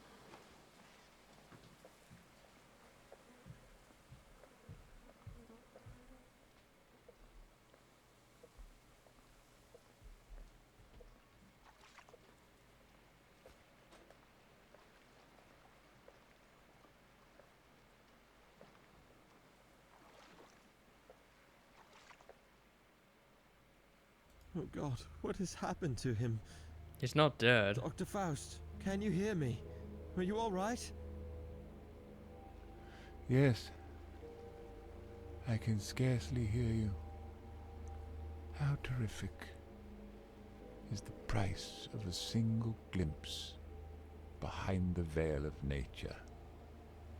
Frank, we've sought to escape from the tedium and limitations of waking reality into beckoning vistas of fabled avenues of other dimensions. But did it work? Or was all in vain for us to begin with? I lost my sight and I cannot feel my legs anymore. Our bodies are falling apart under such alien sensations of this accursed device we used to open forbidden doors of time and space. And I feel every part of my body is failing fast. I have no power within me to resist my downward course now. So you have to move on. There is no other way. Reach the ancient Conarium and shed your deteriorated skin. Welcome back, Vip. Else consume some of this. It will ease your pain, but eventually you will end up like me. And I'm such small. Dr. Faust! Dr. Faust!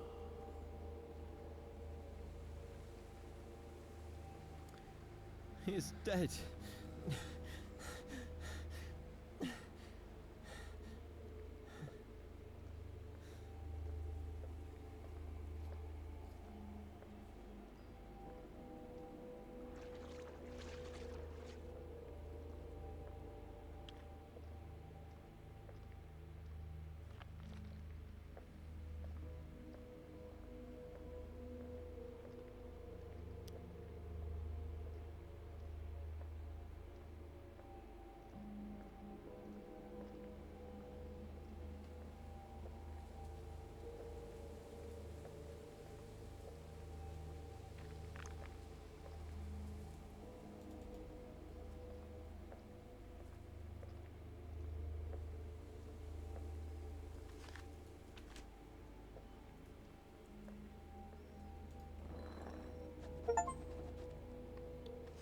Get all notebook drawings in the game. I wonder what these symbols might be used for.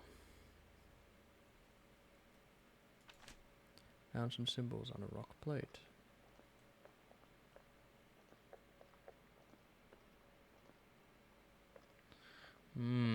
So we need to do something with this.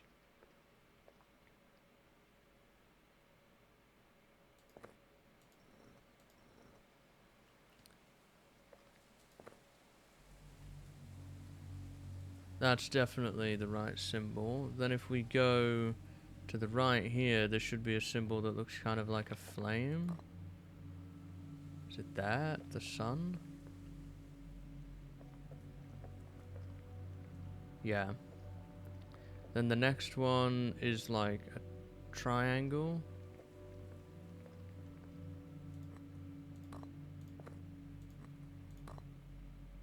Yep. And then the next one is 3 lines with a line through it.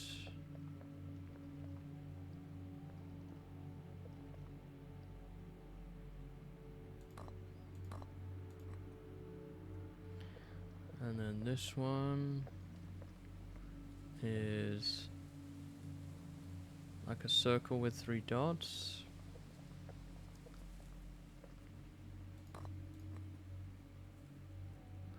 That, and then this last one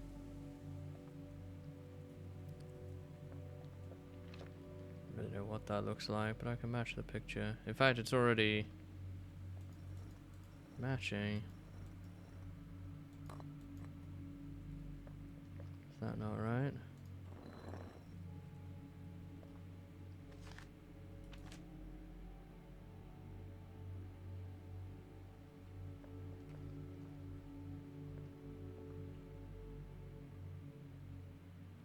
Oh,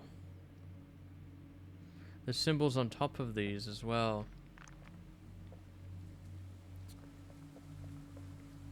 Do these symbols translate to anything? So this is like... That is correct. Is this like flames? No, it is not. This one is...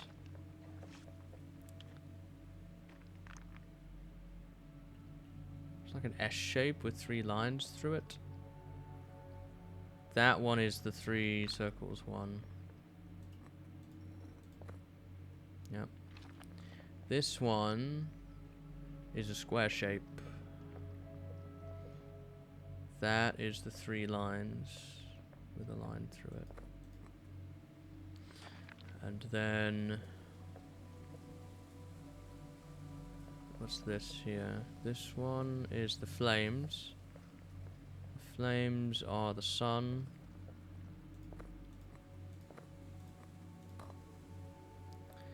And now we've got this one, which is triangle, which should match the triangle in here. This go to that.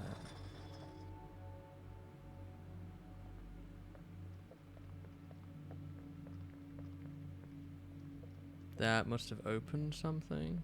I probably need the crystal. Which has no charge. Maybe I can push the button again now? Yeah, there we go.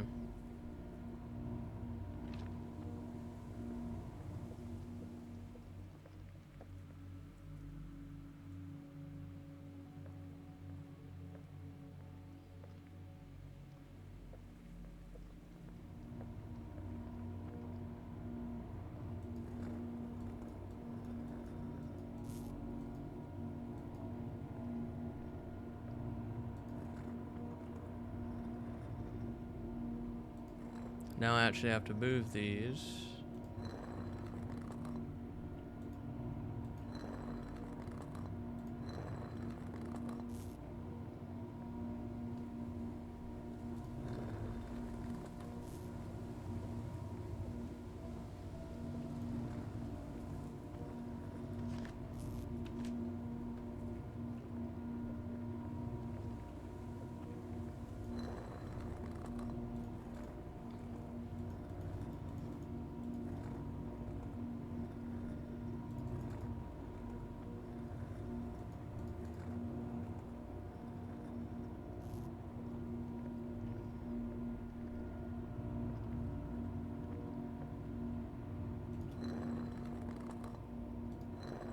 They have to make a loop?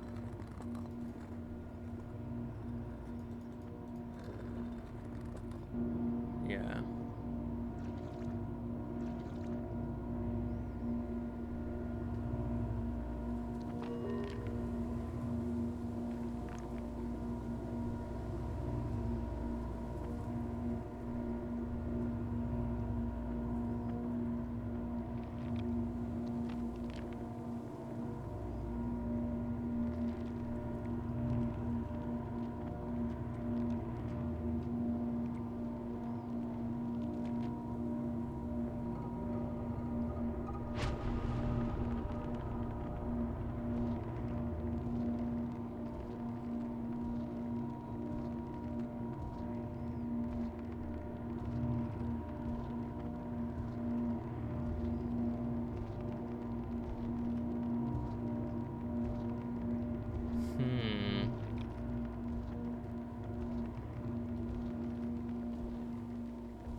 They're all worshipping something.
So it's a doorway to an alien world.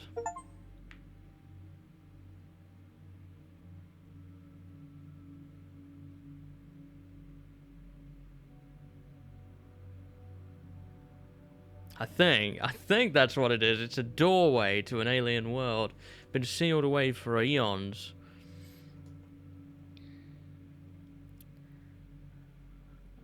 And that's the end of that. I'm confused. I'm really confused about this. I have a lot of questions.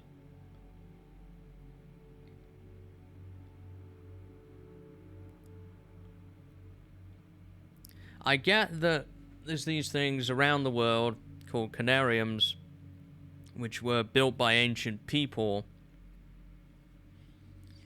It was one surviving, one left in Antarctica, and they were investigating it.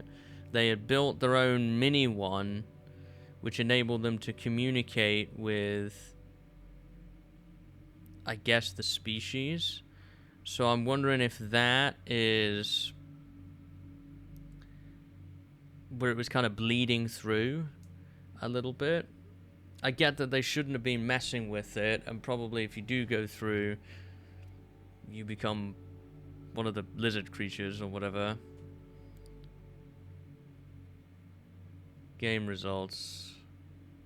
85%. Total playtime 4 hours 54 minutes. Documents found, I got 25 out of 25. Memories witnessed, 18 out of 18. Secrets found, I got 4 of 7. Trophies, 13 of 20. So 85% was my... Sure, I'll save my results, why not? So I guess that kind of covers that. These are the trophies I already have. But looks like I was short 7. But otherwise, we did okay. I am confused. I got more questions than anything about this.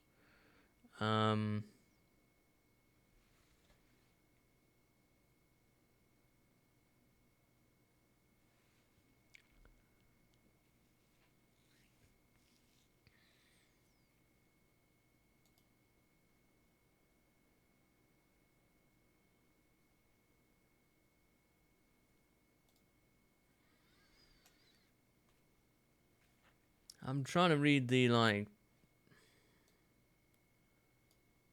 Steam forum or whatever to see if anybody's talking about it.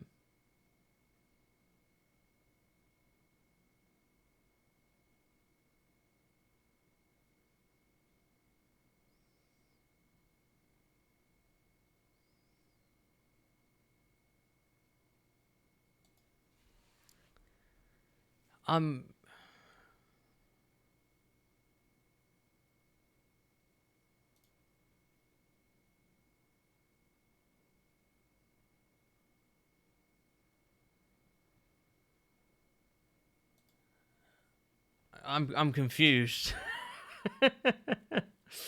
I'm confused about what it is I've just played.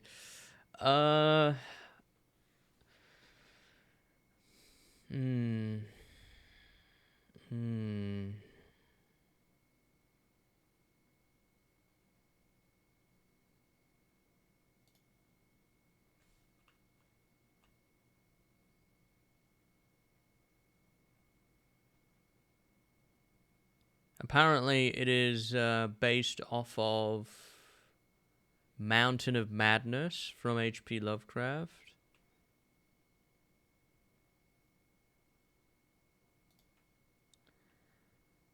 I am confused. I'm not even sure as you're supposed to understand it to some extent, because that's what Lovecraft stuff is all about. It's what you don't understand rather than what you do. To comment on the game itself, the graphics were decent. There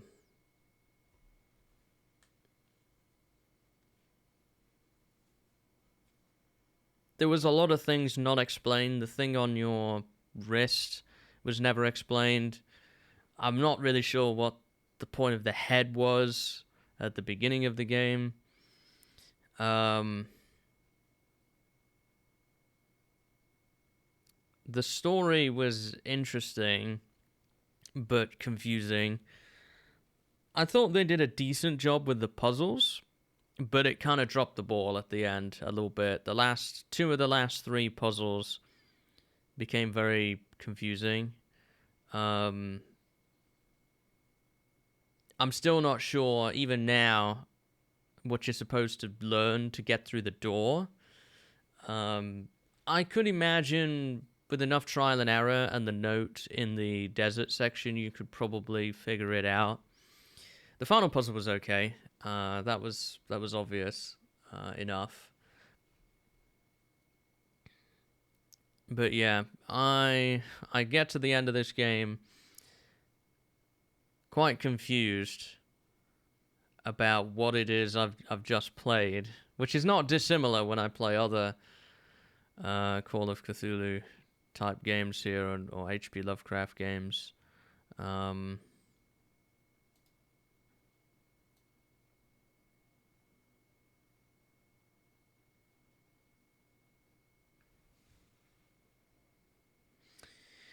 I got 17 out of 26 achievements, which is not bad. I got most of the things. Like, I got all the notes and stuff.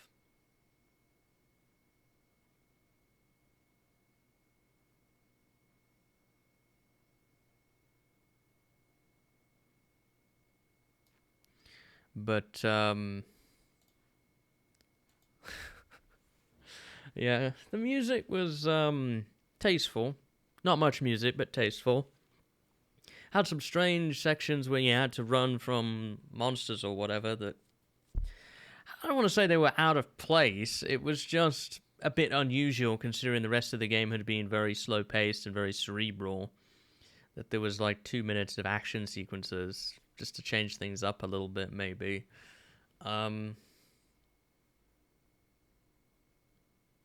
It's hard to formulate an opinion on this. I don't think any part of this was bad. It was enjoyable. I'm just very confused about the story and what the story actually was. I'm not even sure if this all was a vision that the guy had or whether this actually happened or not. They had technology that seemed very advanced for 1949. With the Conarium and stuff. I liked the puzzles for the most part. I thought they were interesting and tastefully done. I just kind of broke up the walk-in simulator bit of it. Quite a bit heavier on the reading side than I'm used to, but that was interesting as well. Let me see. Let me do a Google search here and see what people have said.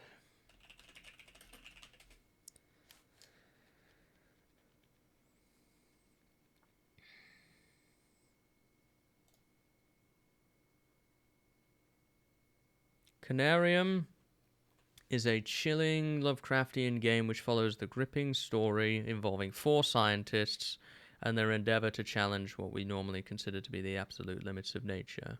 Inspired by H.P. Lovecraft's novella At the Mountains of Madness, but largely set after the original story.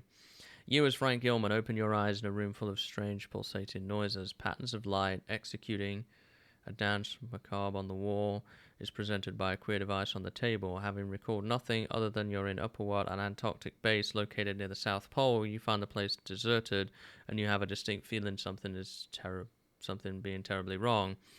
Somehow you know your memories cannot guide you and forces a strange feeling of vulnerability, yet a familiar yet alien sensation of being part of a peculiar whole. As soon as you discover that having used the device during the expedition you have died, but then returned subtly changed, speaking of strange memories and strange places, you lost something important or gained something sinister. Right, yeah, you die before the game itself, you die, and then you come back to life.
Um.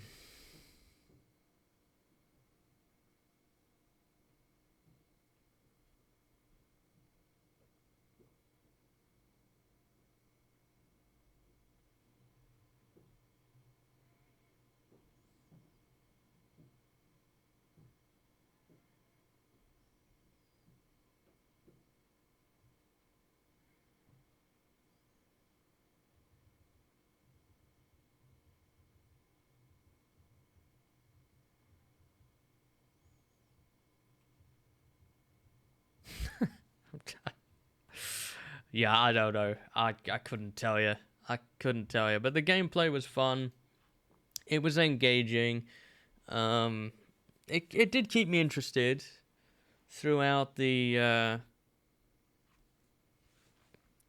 time we played it.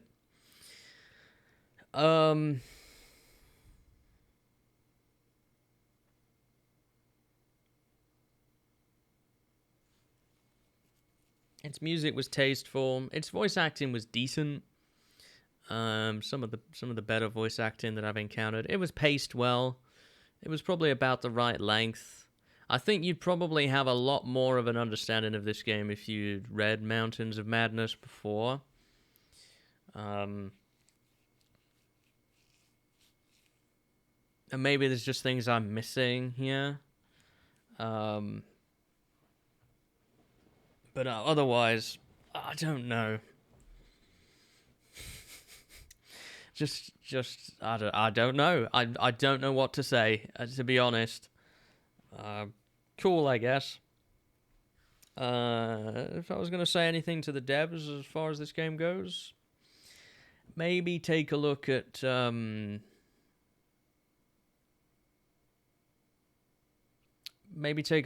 door puzzle. Even if it had been as simple as jotting something down in your journal when you looked at the calendar or something like that, probably would have been enough. Or some sort of further hint on that. As for the rest of it, fine. I probably wouldn't change anything, to be honest. I'd like probably some more companion material to try and understand what this was all about. You know, I've found and read all the documents in the game, and I still don't really know what it was about. Other than elder things that were long extinct, then lizard people who too became extinct or fled to another world. We became one of them.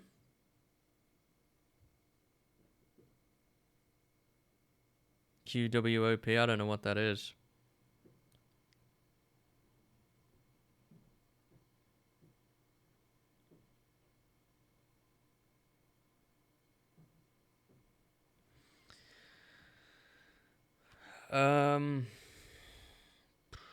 Yeah. It's a Flash game. Oh, I'd have to, get some stuff installed for Flash. I'm at a loss. I'm at a total loss. If I was to give this a rating out of 10, I'd say it's quite similar to The Beast Inside, really, in terms of its quality. It's a 7.5, an 8. Not exactly a horror, but a horrifying experience. I enjoyed it. I did enjoy my time with it, and I thought that it was a well-developed experience. It's probably something that the more you played it, if you did a second playthrough, you might pick up on things you didn't in your first playthrough. What I can tell is there was a group of these 4 scientists. One of them, the lead one, Dr. Faust, found some ruins in the desert, and based on that was able to locate the locations of ancient Conariums all over the Earth. But they were from the Jurassic era, so most of them had just been destroyed by time itself and humanity. But there was one left in Antarctica, which then prompted them to set up a base in Antarctica. Using the stuff they had discovered during their time in Antarctica, Dr. Faust built a small one, which then they started sessions trying to communicate with the Conarium. Doing so led to strange phenomena happening to the people involved, because they were messing with things they shouldn't be messing with. Then they go on an expedition. I think maybe 3 of them or 2 of them go on an expedition. Probably 2 of them go on an expedition to try and find out more. The other 2 stay behind. Of course, we play one of them, who then wakes up in the base and gradually tries to make his way to Dr. Faust. But at the end of the game, and along the way, experiences visions and slowly gets probably more and more insane before ultimately opting to go through and become part of that reality, I guess. Is basically what I've taken from this. It's a journey of losing your humanity a little bit and kind of messing with things that we shouldn't mess with. It's been forgotten for eons because it should be. And that's pretty cool. That is pretty cool. It's a cerebral kind of horror. It's unsettling. You know, you did feel like as you were playing this, you were like, we shouldn't really be messing with this. This is beyond our understanding. It was beyond their understanding, what they were actually doing. So yeah, very, very solid all around game, enjoyable. Good fun. Glad I played it. I probably will do another playthrough of this at some point in the future to pick up the missing achievements and things. I would play it again. I would recommend you to give Conarium a go, especially if you like Lovecraft stuff and you're into it. I think you would very much enjoy it. So, yeah, I would recommend that. I think it was a good time and a good game. That's our second game here on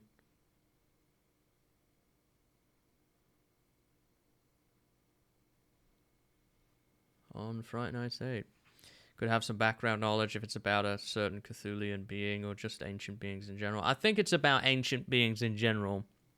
The Elder Ones were mentioned as being kind of the originals, you know, the gods or whatever, and then the lizard people existed in the past, and they worshipped the Elder Things as their own species, but they seem to have vanished as well. Whether or not they went extinct, or whether they simply fled to another realm, or came from another realm and then went back, is unclear.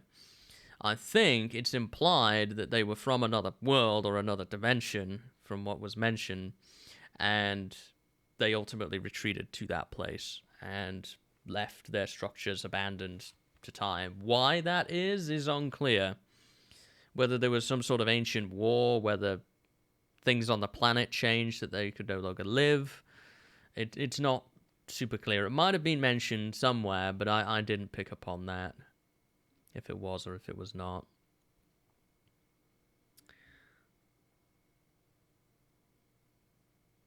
I think I'd probably have to watch it back and try and piece things together a little bit. You can't always process the story in slow motion when you're obviously playing the game and progressing the game. But yeah, an enjoyable experience, and one I would recommend, especially if you're into Lovecraft stuff. You would probably very much enjoy Conarium. If I was to give it a rating out of 10, possibly could have been the meteor that wiped out the dinosaurs, quite possibly. Yeah, because it was in the Jurassic era. So maybe that is what it is.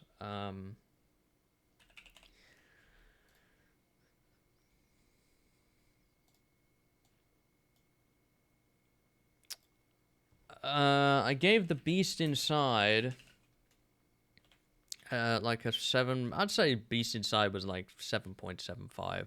Probably even an 8 on a good day. I'll give it an 8. It was an 8, I think. No, I'm going to go back down again. 7.75. Not quite an 8, I don't think. This is similar.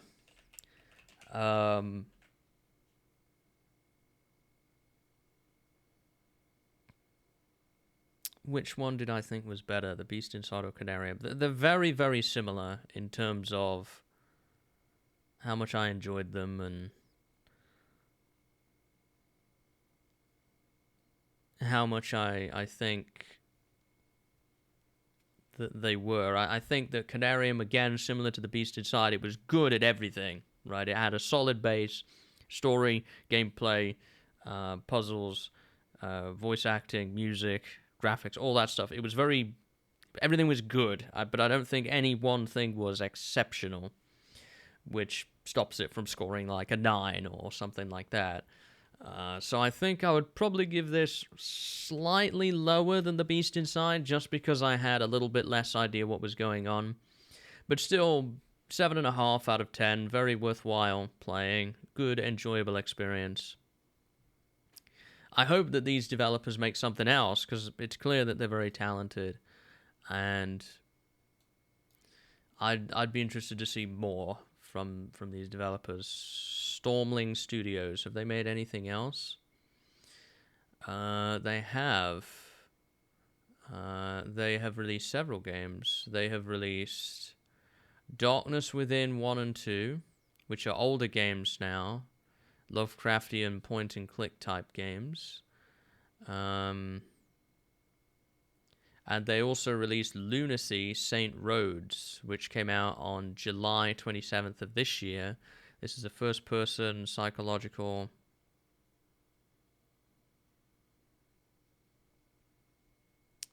horror adventure game. Explore your dark family history, solve puzzles, and experience a gut-wrenching feeling of terror. You are being watched, never alone, never safe.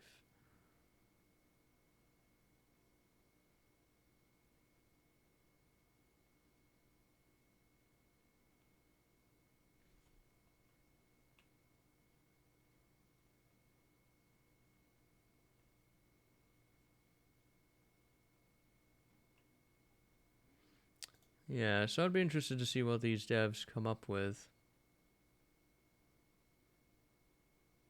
They also released Transient in 2020.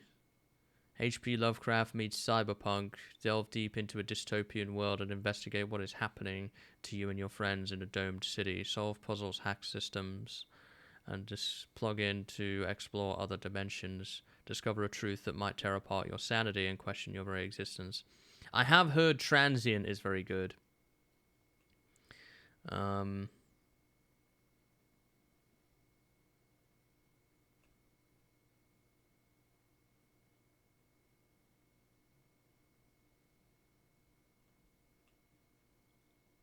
So, a tier chart for all games done on SpookADay. If we'd be that would take a long time. Maybe that's something I could look into at some point. I have a completed games list with ratings, which would probably help me guide it a little bit. But in terms of like S, A, B, C, D, and F, that would be interesting. Separate or combined lists. Yeah, that might be something to look at in the future. I actually thought that we would finish Conarium a little sooner than we did.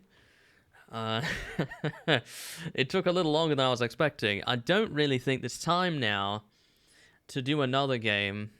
Even a short game would probably be like an hour or so to do. So I don't think we're going to start anything new today, but we might just chit-chat for a bit. For maybe another 10-15 minutes or so. I've got some things I want to talk about anyway, and maybe now would be a good opportunity to do that. And we'll start the next game tomorrow. It would be a lot of game logos to download. I have a lot of games I've played over the years. I wanted to talk a little bit about how I feel Fright Nights 8 has gone so far. I think it's gone pretty well. I've had some interesting starts over the years. You know, this is our 8th year of doing this. And sometimes it starts good, sometimes it doesn't. And this year, I feel, has started strongly.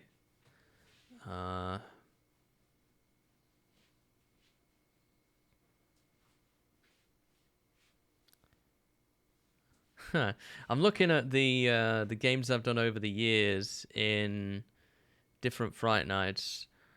1 started off very good, 2 started off very good, 3 started off pretty good, 4 didn't start off great, 5 was a mixed bag, 6, obviously, I mean, it did start, it was decent, 7 was pretty good. Very similar last year to this year. The first 2 games we played last year were Chasing Static and The Medium, which both scored a 7.75. This year we've got 7.75 and 7.5. So very similar to last year. But I've enjoyed it so far. It's been good fun. I was a bit concerned about how this year was going to go with everything that's happened, but I feel like it's gone pretty well. I'm thinking what I'd like to play next is some short games. Now, we've kind of done 2 multi-stream games. I have a couple of short games now. The itch.io stuff kind of lined up. And I think we might do those next.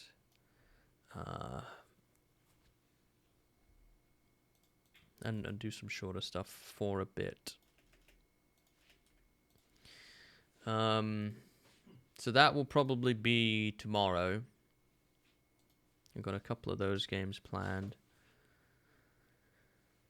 I won't tell you what they are, but yeah, I've got a couple of short games planned now that we'll probably do for tomorrow's stream. And if we finish those and we have some time left, I do have the next project in mind as well, so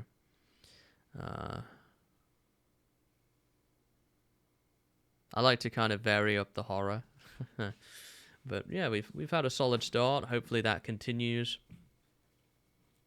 We're almost a week in to Fright Nights 8 now. We started on Sunday the 1st. It's past midnight now, but it's Saturday the 7th, so we are 6 days in. We've done 6 horror streams now, is that right? 1, 2, 3, yeah, 6. We've had a solid start. Friday Nights 9 will be 9 out of 10. I actually wanted to talk about something, and certainly get your feedback and opinion on it, Fit. For next year, I'm considering doing something pretty major with Fright Nights that I've not done before. Well, actually, I have done before, but it's been a long time. I'm considering changing the name next year. I want to try and move to something that's more brandable, more succinct, faster off the tongue, and I can associate more closely with the SpookADay stuff that I do.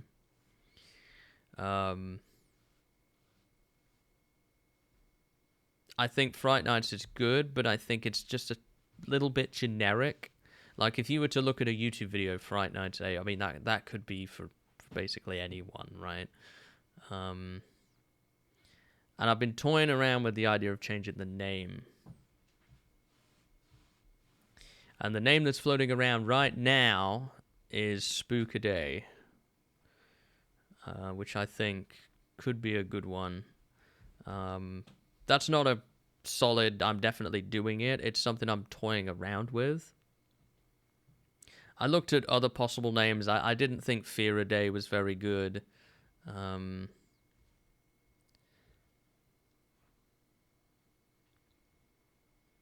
stuff like that. ScareADay was another one, but I think ScareADay implies that every day is going to have games with jump scares, whereas we don't always do that. Like Conarium there that we've just played today was not heavy on scares, really. It was more about the unsettling atmosphere. And that's sometimes what I like to go for, not just games that have kind of jump scares or monster chase sequences and stuff in it. We did have that with The Beast Inside, but Conarium was a slightly different horror. So I'm kind of toying around with the idea of doing SpookADay. I want it to be one word, if I can, because I find that branding something, one word, as short as possible, is the best. And I feel like I could do something with SpookADay. And I want to try and either do it myself or outsource somebody to do it for me, to put together a logo that we could keep every year. I want to try and move to something that every year there's a logo that's iconic, that it comes up every year. And I could also kind of backdate into VODs and things like that for previous years. So that's kind of what I'm toying with a little bit. What do you think about that idea, Fit?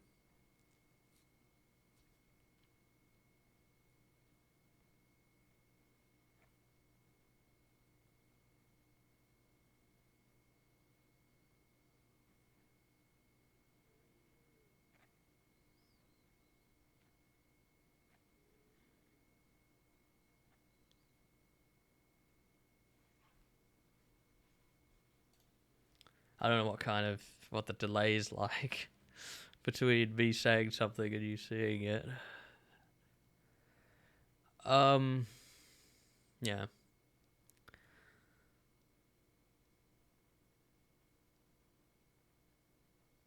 But it's something I want to look at in the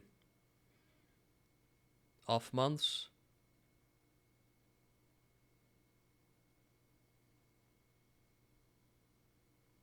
Yeah. SpookADay would be neat for keeping the acronym. It would, yeah. It would keep the acronym, which is nice.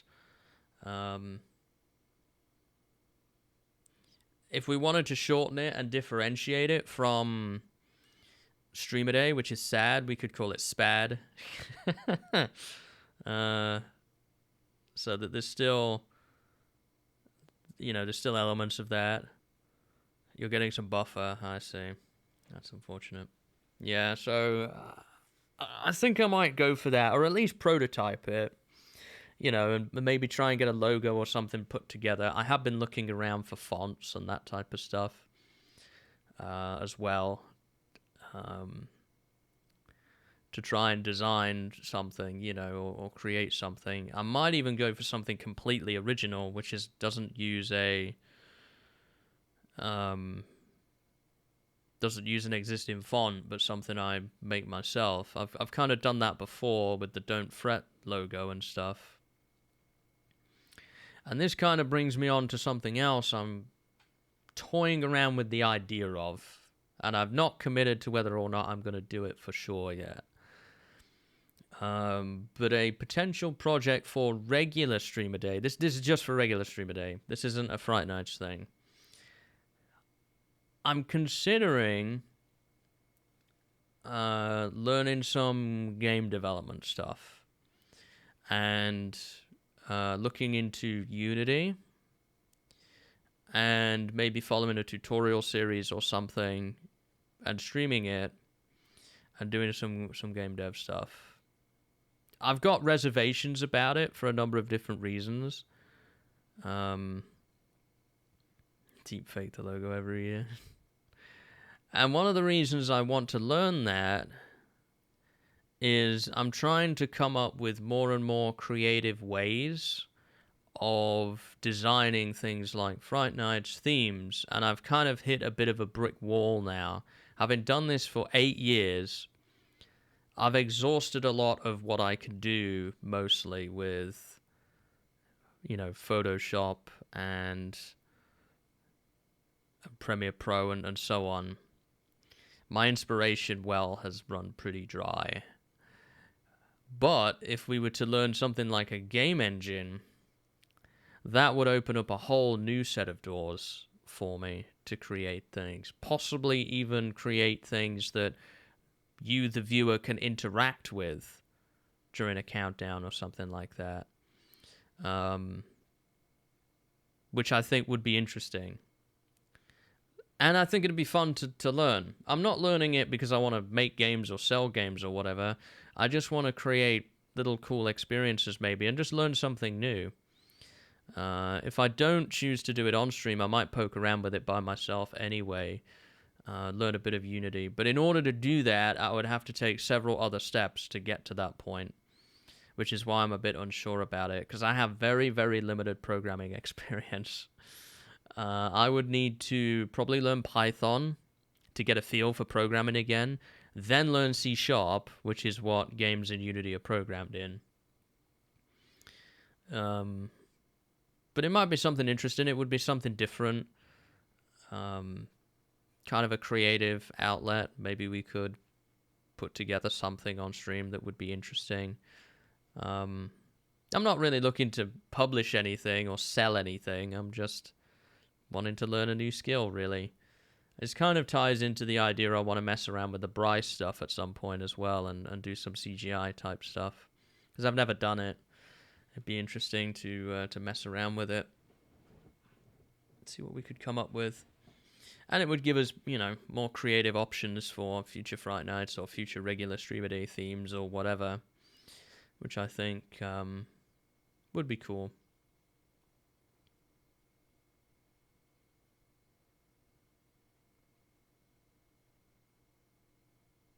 So they're kind of my ideas right now. They're things that are going on in my brain, possible projects over the next year I might look into. The great thing about Unity is it's free to download and access, and there's a lot of great free stuff out there, or I could pick up some books and learn it as well, go to the library, that type of thing. There's a lot of resources out there to learn something new, and it could be some interesting stream content that's kind of a breakaway from just games all the time. That said, I'm hoping that there will be lots of good games as well. Yeah, so got some ideas floating around. They might not come to anything, but it's just something I'm thinking about. You know, I'm going to have my hands full with a number of other projects as well.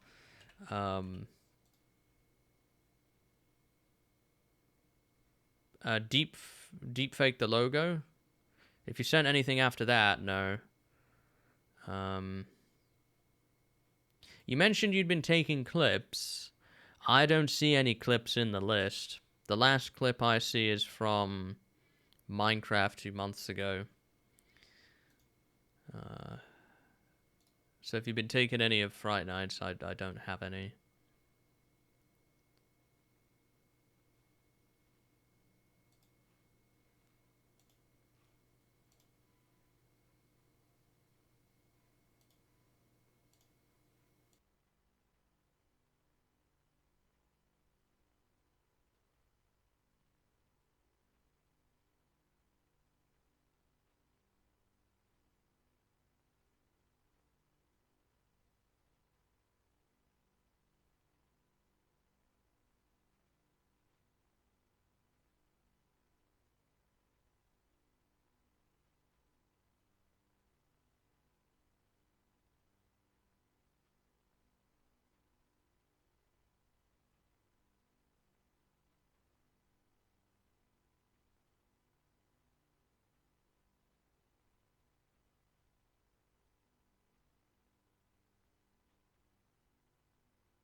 Maybe. I'm not sure how the clip system really works. I haven't messed with it much. Okay, let's see what you have to say then. Fortunately, it didn't send last time.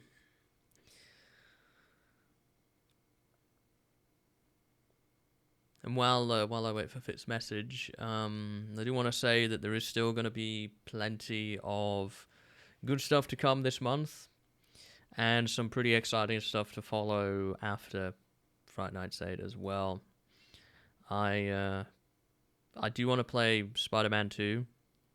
There's also a bundle going right now for the first 2 parts of Final Fantasy VII Remake for the same price as one of them.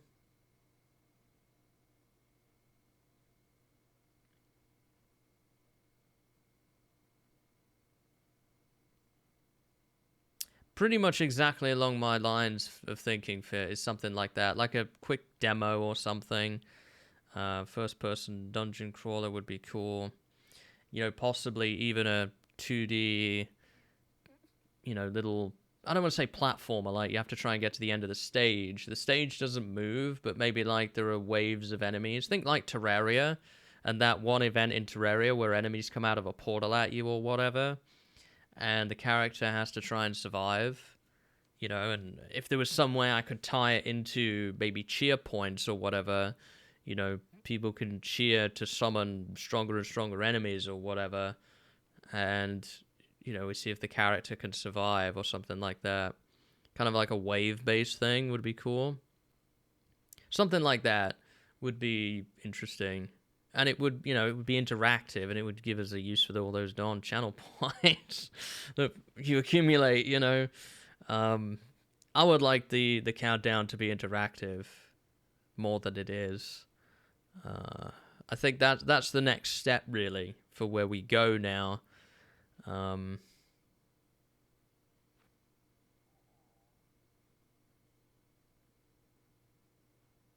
But yeah, first-person dungeon crawler would be cool. Maybe even like a point-and-click adventure could work if I put time into it, and somehow I could connect it up to stream polls or whatever that would make choices. Stuff like that, it could work, I'm sure. I'd have to look into it, see to the extent of what's possible. Crowd control plugin works with it. Yeah, I'd have to look into that. I know that there are ways that you can make interactive things like that, so it's something I'm curious about.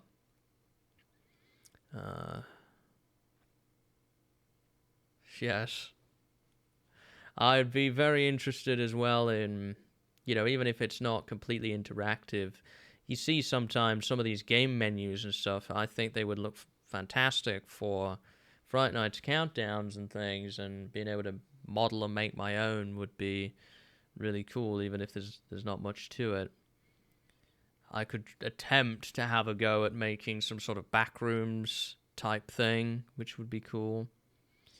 You know, maybe that's interactive in some way.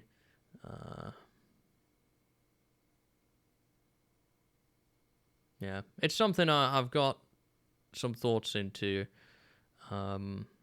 It'd be interesting regular SpookADay content. Now, if I made a horror game to play during the countdown, I would do that by myself.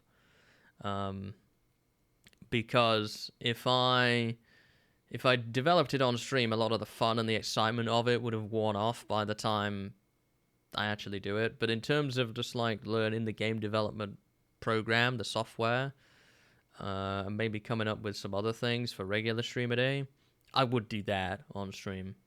I'm not looking for something that's going to take months and months and months to develop. It's the kind of thing I would probably want to spend a couple of weeks on. Yeah. Exactly along those lines, yeah.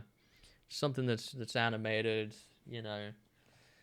I've really been interested with, especially with the asset store and stuff like that exists now. You could create a nice little forest, add some fog to it, and a little campfire. You know, you could put a sign up. That type of stuff would be cool. That's just one quick idea off the top of my head. You know, you could have a haunted house, you know, with a TV and a VHS player or whatever, and, you know, the TV kind of changing between things and stuff like that. Could even put a trailer of the game inside the TV and stuff, you know, kind of tie that into learning DaVinci Resolve and stuff. There's a lot of options that you could do. You know, I could put pictures up on the wall of the haunted house or whatever, of SpookADay characters or whatever. You know, it'd be interesting. I could do stuff with it, and that's the main thing. We've got to try and... I think that to move this forward now, I've got to move into a complete being able to mold the environment how I want, you know, in a complete way now, away from just kind of this video photographic type stuff. I've got to kind of move forward now into something that's a bit more interactive.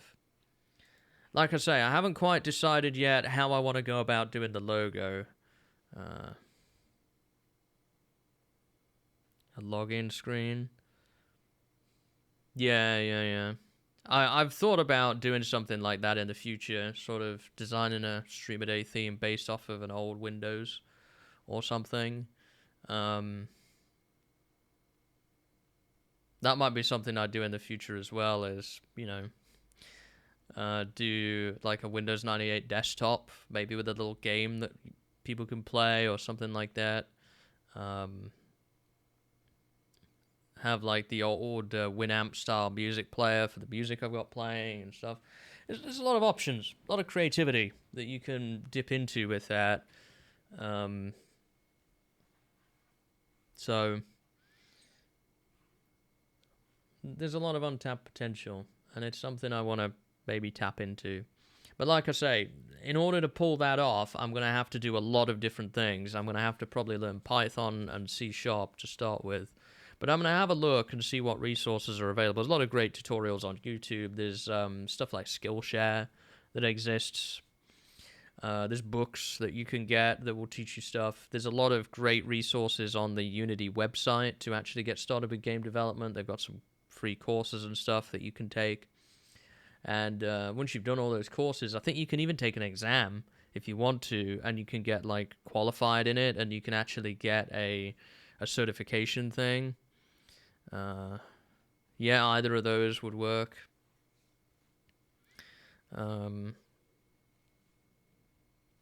So I know that if you learn C#, you can get certified by Microsoft if you take a test, which is again something that you can put on your CV or whatever, which might help you get employment, that type of thing. I think I can learn programming if I put my mind to it. I can do it. It's just going to take probably a lot of time. And I think, you know, it's not like I've set my stall out to make the most ambitious game ever, right? It's not that. I don't think so. Although, if the StreamADay horror game is something that people enjoy a lot, I probably would put it up on a website or something like that, so people could play it when I'm not live or something like that. That would remain a possibility. But I think I could do it. I do have some reservations about it. On stream in particularly, I have some reservations about it.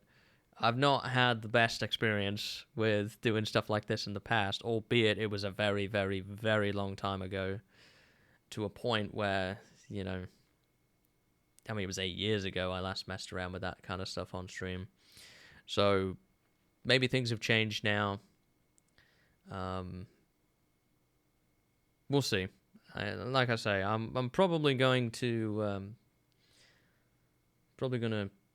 set up maybe some sort of Discord channel or something. I'm thinking about setting up a Discord channel for Fright Night stuff specifically, so that I can share kind of logo prototypes. Any games that you might come across that might make it onto my suggestions list could go in there, and, you know, could talk about this stuff more. But yeah, that's kind of where I'm thinking of going over the course of the next year. Especially while I'm working towards fixing up my equipment and kind of saving money, having access to some different things and some things that are free or very cheap might be interesting. So, anyway, with all that, that's probably going to be about all we have time for today. We're about at the end. Tomorrow, we'll probably do some short horror experiences for a little bit. Conarium was good fun. Nice second game here, complete. Not going to reveal what the next big thing is that we're going to do yet either, but probably a day or two, and then we'll start that. Next Tuesday, so Tuesday the 10th, there will be a stream, but it'll be an afternoon stream. I'm out in the evening. It'll be very early, even earlier than when I normally do my early streams. It'll be very, very early. And then I'm going to be out for the evening. So there will be no Fright Nights on Tuesday. But outside of that, there's nothing else for now. There are some dates as well at the end of the month. There won't be Fright Nights on the 24th or the 31st either. So